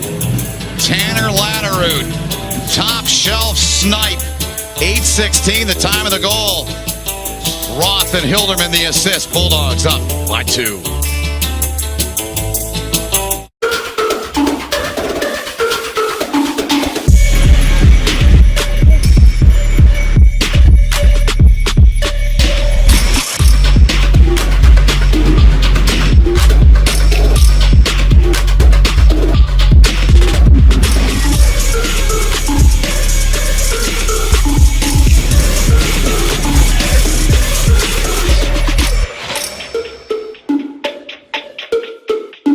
If only there was a place nearby you could get one of these.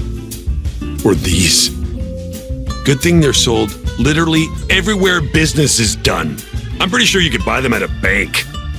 Not sorry, Reese's. It's the year-end sale at Mattress Firm. Save up to $400 on America's best-selling brands, like a Serta Perfect Sleeper Queen mattress, now just $499. You can also take home a free adjustable base. Hurry in, your budget stretches further at Mattress Firm. 9:19 left here in the third. 2-goal lead. Minnesota Duluth on top here after they were down 3-1 in the second. They have come back and reeled off 4 in a row, Dave. There's Chris Garner. He's the equipment manager here at Minnesota Duluth. Second straight year that the NCHC has sent an equipment manager to the World Junior Championships with Team USA. Chris was there this year. We were talking about the Pinto in an American-made car, the GMC line. He was standing on the bench in Ostrava before the USA's first game, and there was a kid named Ford, and you got Pinto. Yeah. They were standing next to each other. Yeah. So you had 2 jerseys right next to each other that said Ford Pinto, and he put it out, and he's put out on Twitter, and he said, only the older generation can understand and appreciate this. Yep. He's got a great sense of humor. I'll find the picture somewhere and put it on my Twitter feed, but I just thought that was hilarious. Chris did a great job for Team USA at the World Juniors. Here's Koepke now, coming on in front. Now Wolf's on it. Nick Wolf. Double team down there. North Dakota able to get it out to center, but Perunovic waits for it there with 8:45 to go in the third. There's another team, I can't remember who, but had a kid. One kid's last name was Crisp, and another one's last name was Bacon, and same idea, had them standing next to each other. Got the picture. Mismatch. Feeds the line. Frisch, good keep. And Shepard sliding to his left.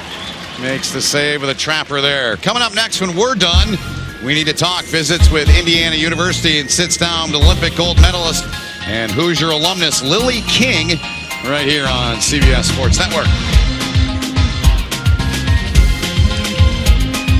off to the right of Hunter Shepard. 8:26 to go. I'll tell you what, Minnesota Duluth has done a really good job on lost draws, or I should say secondary wins off a scramble. They've been highly organized off the puck once the puck hits the ice. Got it in the attacking zone once again. Cates in front, they score again! Jackson Cates to Noah Cates! 6-3 Bulldogs!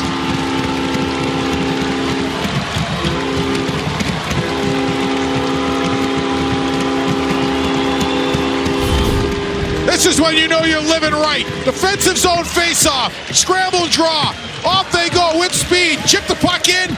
Here go the Cates brothers to work. They win a race here to start with. Now they get set up with some offensive zone play. A little low to high play. Puck goes to the net. Win another battle. 2 on the puck. Cates, 21, gets open. That's Noah on a pass from behind the net. All starting with a defensive zone draw, and they got north quick. 12th of the season for Noah Cates, the younger of the Cates brothers. And the Philadelphia Flyer pick in the 5th round in 2017. Sweeney picked up the second assist at 11:54. Now a 3-goal lead for the Bulldogs. And we told you earlier in the period, keep an eye on whether or not North Dakota can gain the zone on the rush and generate chances off the rush, or whether or not they got to push pucks in. And UMD has been stout at their line and has really controlled the hard area, the grade A areas in their own defensive zone. As Jim Montgomery liked to call it, the old third circle, that one you don't see out in front of the net. Yep. Blaisdell stepped up there. Got a piece of Latteroot. Bernard Docker coming up on 7 to play now. North Dakota, they want to get back in it. They need to start getting some zone time and getting some shots by Hunter Shepard. I would say this one is far from over. Offensive firepower is green. 100%. Bernard Docker strides back. Low height. 2 Ottawa draft picks there collide. Almquist works it, trying to work it down the wall. Low height back in there. Weatherby in there for North Dakota. The other thing to keep an eye on is how good UMD has been being above the puck, being on the defensive side of the puck in 50-50 battles. Johnson, good pass in front, good opportunity, good save there by Shepard. Great backhanded chance there from Blaisdell. 6.5 to go now. Kierstead surveys, right wing onto the stick of Michaud, hopped off it.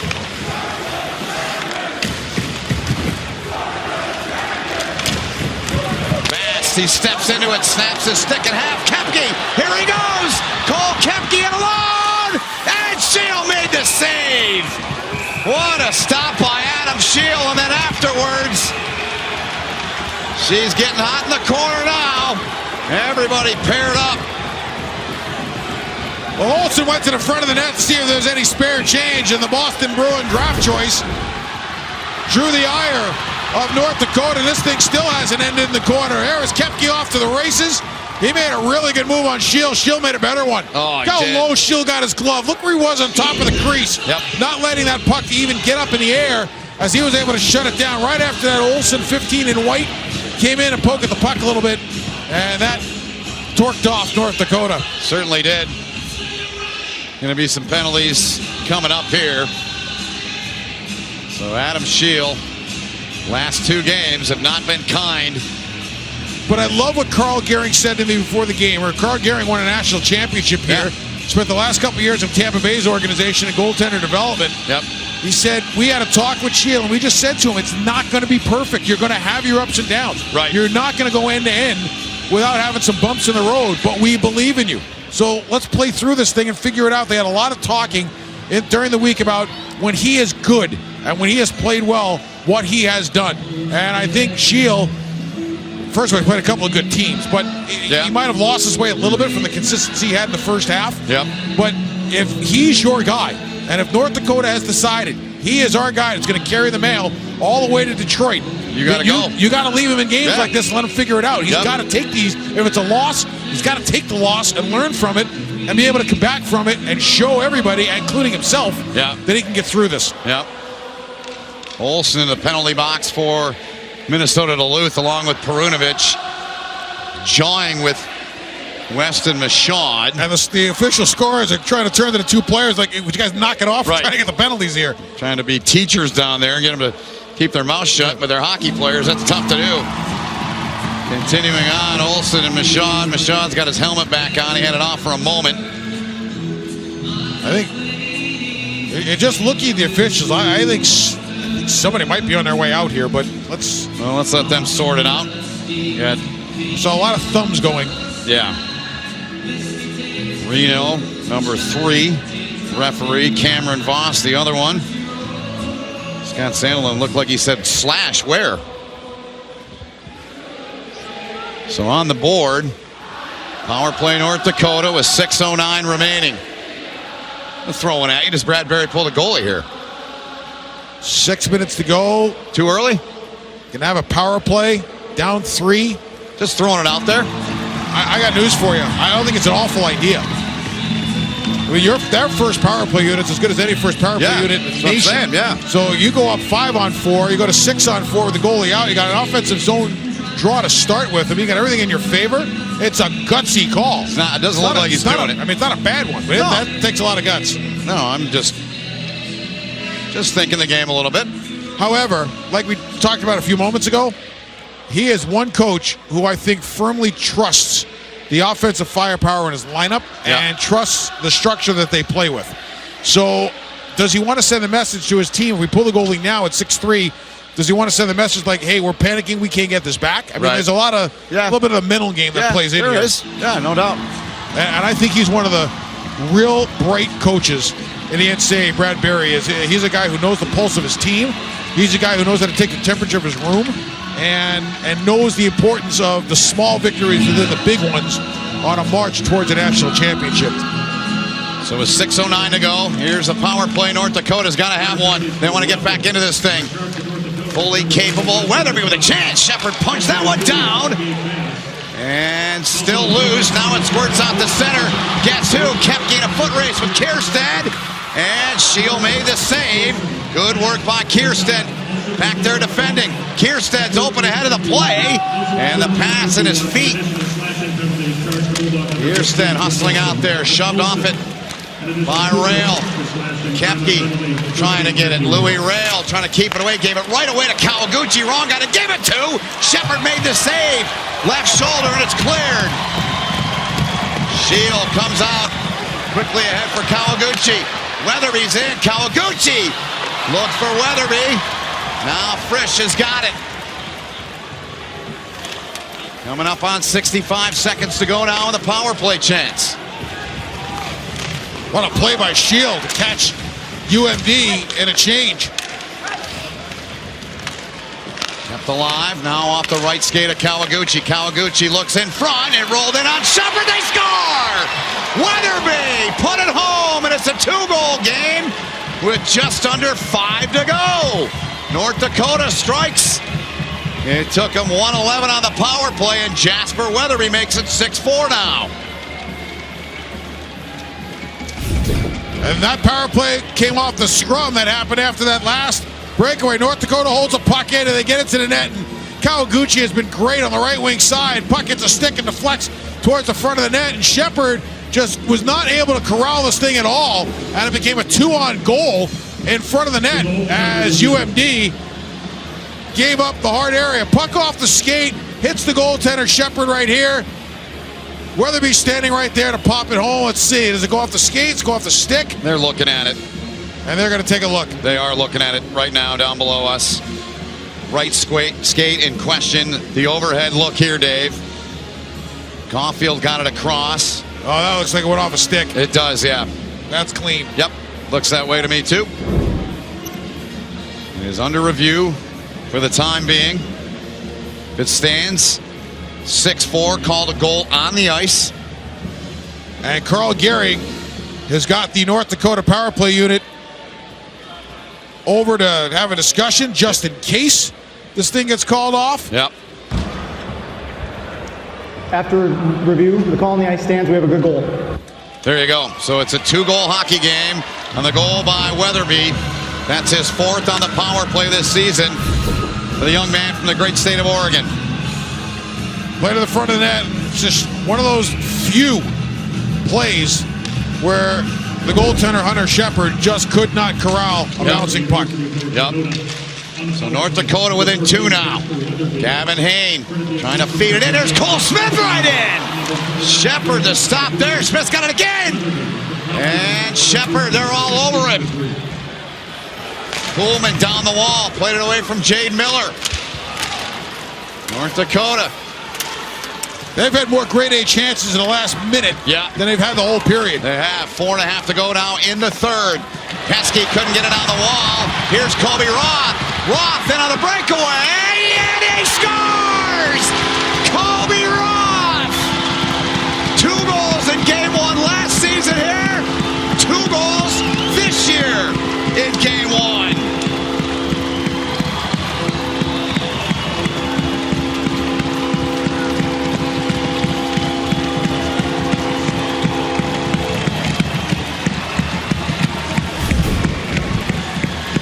On this play, Pesky at the line, can't hold it in. And he was all by himself because Pullman pinched in.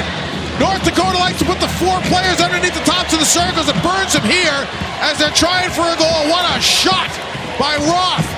It's a pretty good spot for Roth to shoot from. Shill's in a good spot, and Roth just beat him clean. Wow. 3 goals in his last 2 games. He had their only goal on Friday. Nodak put Pullman down low in that play because they needed offense. They needed a goal.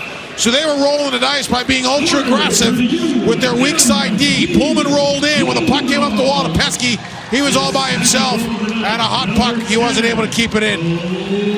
So a 7-4 game is Kobe Roth out of Warroad, Minnesota. Born in Mason City, Iowa. But he has come to play here tonight. 2 goals against North Dakota, puts them back up by 3. As there's now just 4 minutes left here in regulation time. And North Dakota had just got it to a 2-shot game. Blaisdell unable to handle it. Played off the wall to low height by Sandberg. Sandberg gets it back.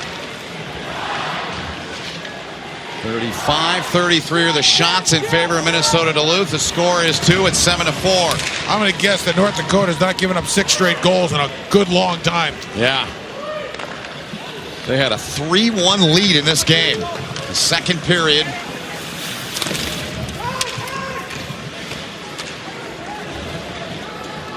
Out at center now. Swaney sends it in. 3:15 remaining in the third. Gabe Bast on it now. For Frisch, mismatch, wants it on the wall, intercepted by Noah Cates. He scored here in the third. Took a feed from his brother Jackson. Now mismatch over the red.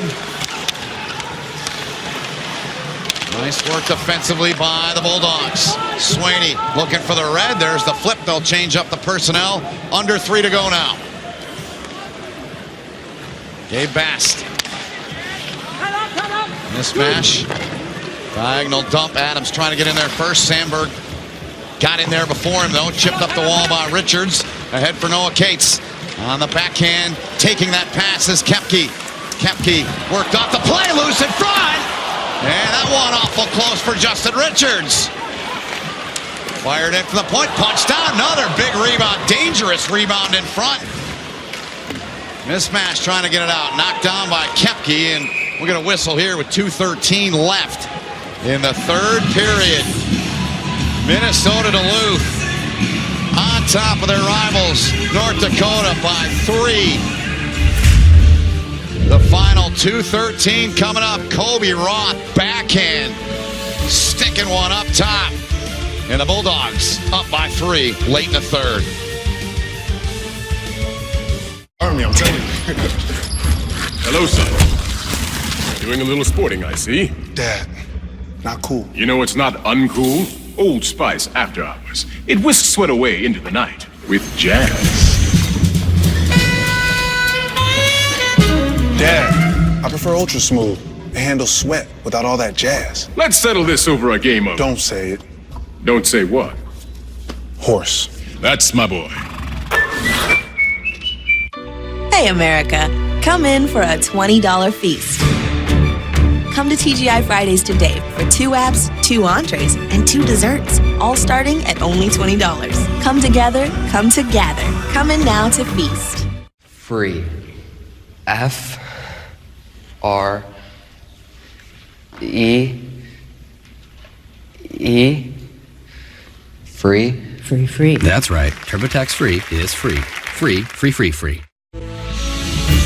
2:13 left in this one. Time to take a look now at our Geico difference makers. And up on the marquee first, Tanner Latterroot for the Bulldogs. His speed has been great. Plays a good, quick North game. Been extremely effective and great on pucks. Kobe Roth has just been smart. He's a guy with incredibly high hockey IQ. Another one of those typical Bulldogs. Real eye competes, smart, goes to the net, moves the puck. That line has been real good. Roth, Miller, Latterroot, been terrific. Anchored by a big-time senior in the middle. Yep. So that's some good guys to learn from. Carson Kuhlman, Parker Mackay, guys similar that way, I think. Krieger. Yeah, Krieger as well, yep. North Dakota now under 2 to go. You know, before him, if you think back to Joey Anderson. Yeah. Here's Michaud now. Open the scoring. That one deflected off the shaft of a stick and up and out of play with 1:49 left. So at the 5:51 mark, Dave, of the second period, when Matt Kierstead scored his third for Michaud, it was a 3-1 North Dakota lead. And obviously all Bulldogs since. And the one thing that Brad Berry has talked about all year is pushback. Yep. Where's the pushback coming from? And this one just got away from. This game fell apart in North Dakota, and the way Minnesota Duluth played had a lot to do with it. And they were really good defensively from the 3-1 mark down. They were. But this is a really good test for Brad Berry and his group. North Dakota's got a really good team. They do. They got depth, they got speed, they got skill. They got everything they need to make a real good run towards Detroit. This could be a great learning lesson from them because you know what? Every great team, every once in a while, needs to get its doors blown off. It happens. Picked up by Pesky now. Cole Smith. Sandberg had him in his sights. 75 seconds remaining. Cole Smith on it. Wants to pull the trigger. Didn't get it through to defenseman Matt Anderson. Sweeney trying to knock that down. Would have likely been a high stick had he touched it. Frisch played it. Got it inside the Bulldog line as we come up on 60 to play. Seconds, that is, in this third.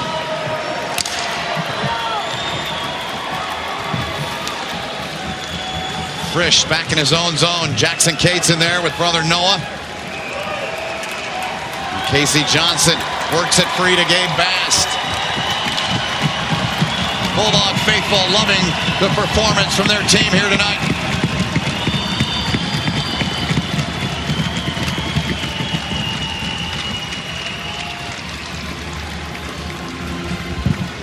Well, it's been some of the primetime guys, but it's been some of the under-the-radar guys. You look at that Cates, and Sweeney line. Yep. They've been really good tonight, but Quinn Olsen has been solid. Justin Richards had a nice game. Kepke, yep. His speed has been a big factor.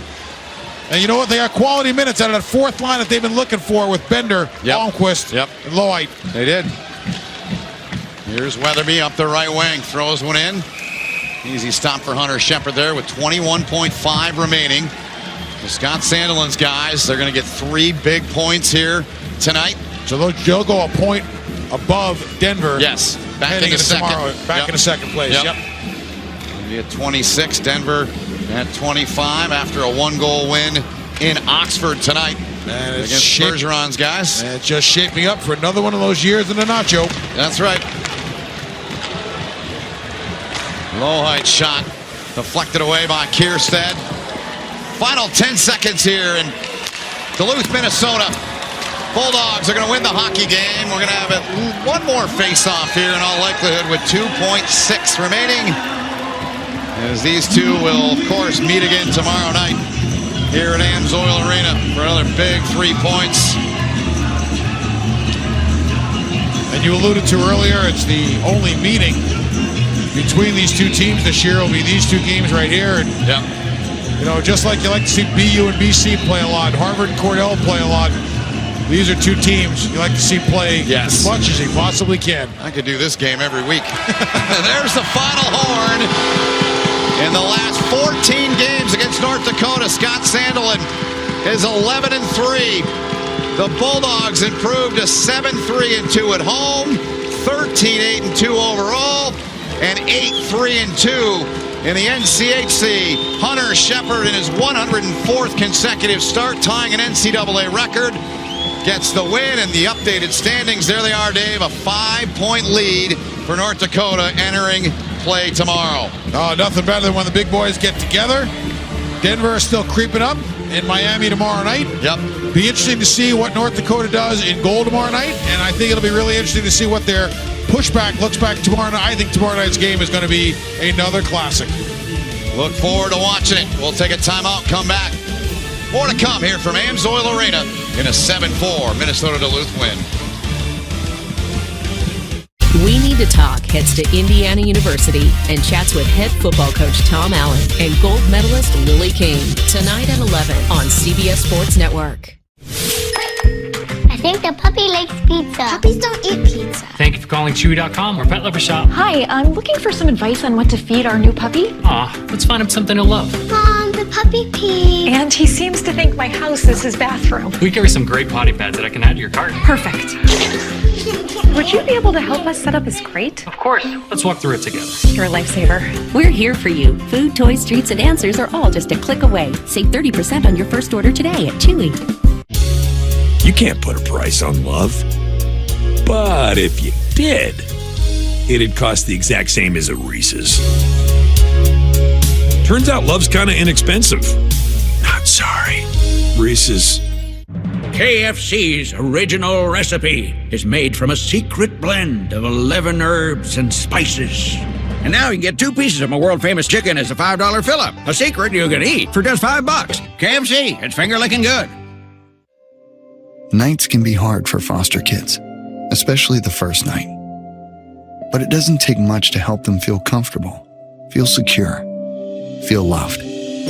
Little things like new books and PJs can help a foster child feel safe, get a good night's sleep, and have a chance at a better tomorrow. You can help us make a difference for foster kids of all ages. Visit mattressfirmfosterkids.org to make a donation today. It's a wonderful day to be on the green. Recap the weekend, break down a swing, talk to the biggest names around the game, and shout out the shot of the day. Yes, it's a fine day to tee off on the hottest topics happening in the world of golf. Course Record with Michael Bree, Monday at 11. Minnesota Duluth, number 11 in the nation, takes care of number 2 North Dakota. 7-4 the final here tonight. Coming up next, when we're done, We Need to Talk visits Indiana University and sits down with Olympic gold medalist and Hoosier alumnus Lily King right here on CBS Sports Network. Down to the ice, Shireen standing by one of the stars of the game for the Bulldogs, Kobe Roth. Thanks, Ben. Well, Kobe, you guys trailed 3-1 midway through the second. Then all of a sudden you're able to shut down North Dakota defensively, score a bunch of goals, and we've got our final. How were you able to shut them down? I think we just stuck to our game plan. The whole year we don't panic in those situations. Thought we battled hard all game. That was huge to get those goals, take the lead there going into third, and we just stuck with our game plan and played hard all game. Scott Sandelin talks about wanting consistency from this team. It seemed like that second half of the game, the consistency was there. Yeah, that was huge. I think that's kind of a problem we've had all year is our consistency. It seems we have one good game, one bad game, so half the job's done there. I thought we played well all game around, so got to get it done tomorrow too. Thanks so much. Ben? All right, thank you, Shireen. Thanks to Kobe Roth as well. And that's going to do it here from Amsoil Arena. Once again, our final score, Minnesota Duluth 7, North Dakota 4. For Dave Starman, Shireen Satsky, all of our crew, my name is Ben Holden. Hope you enjoy the broadcast. It was our pleasure to bring it to you here from Duluth, Minnesota. Let's now send it to We Need to Talk from Indiana University.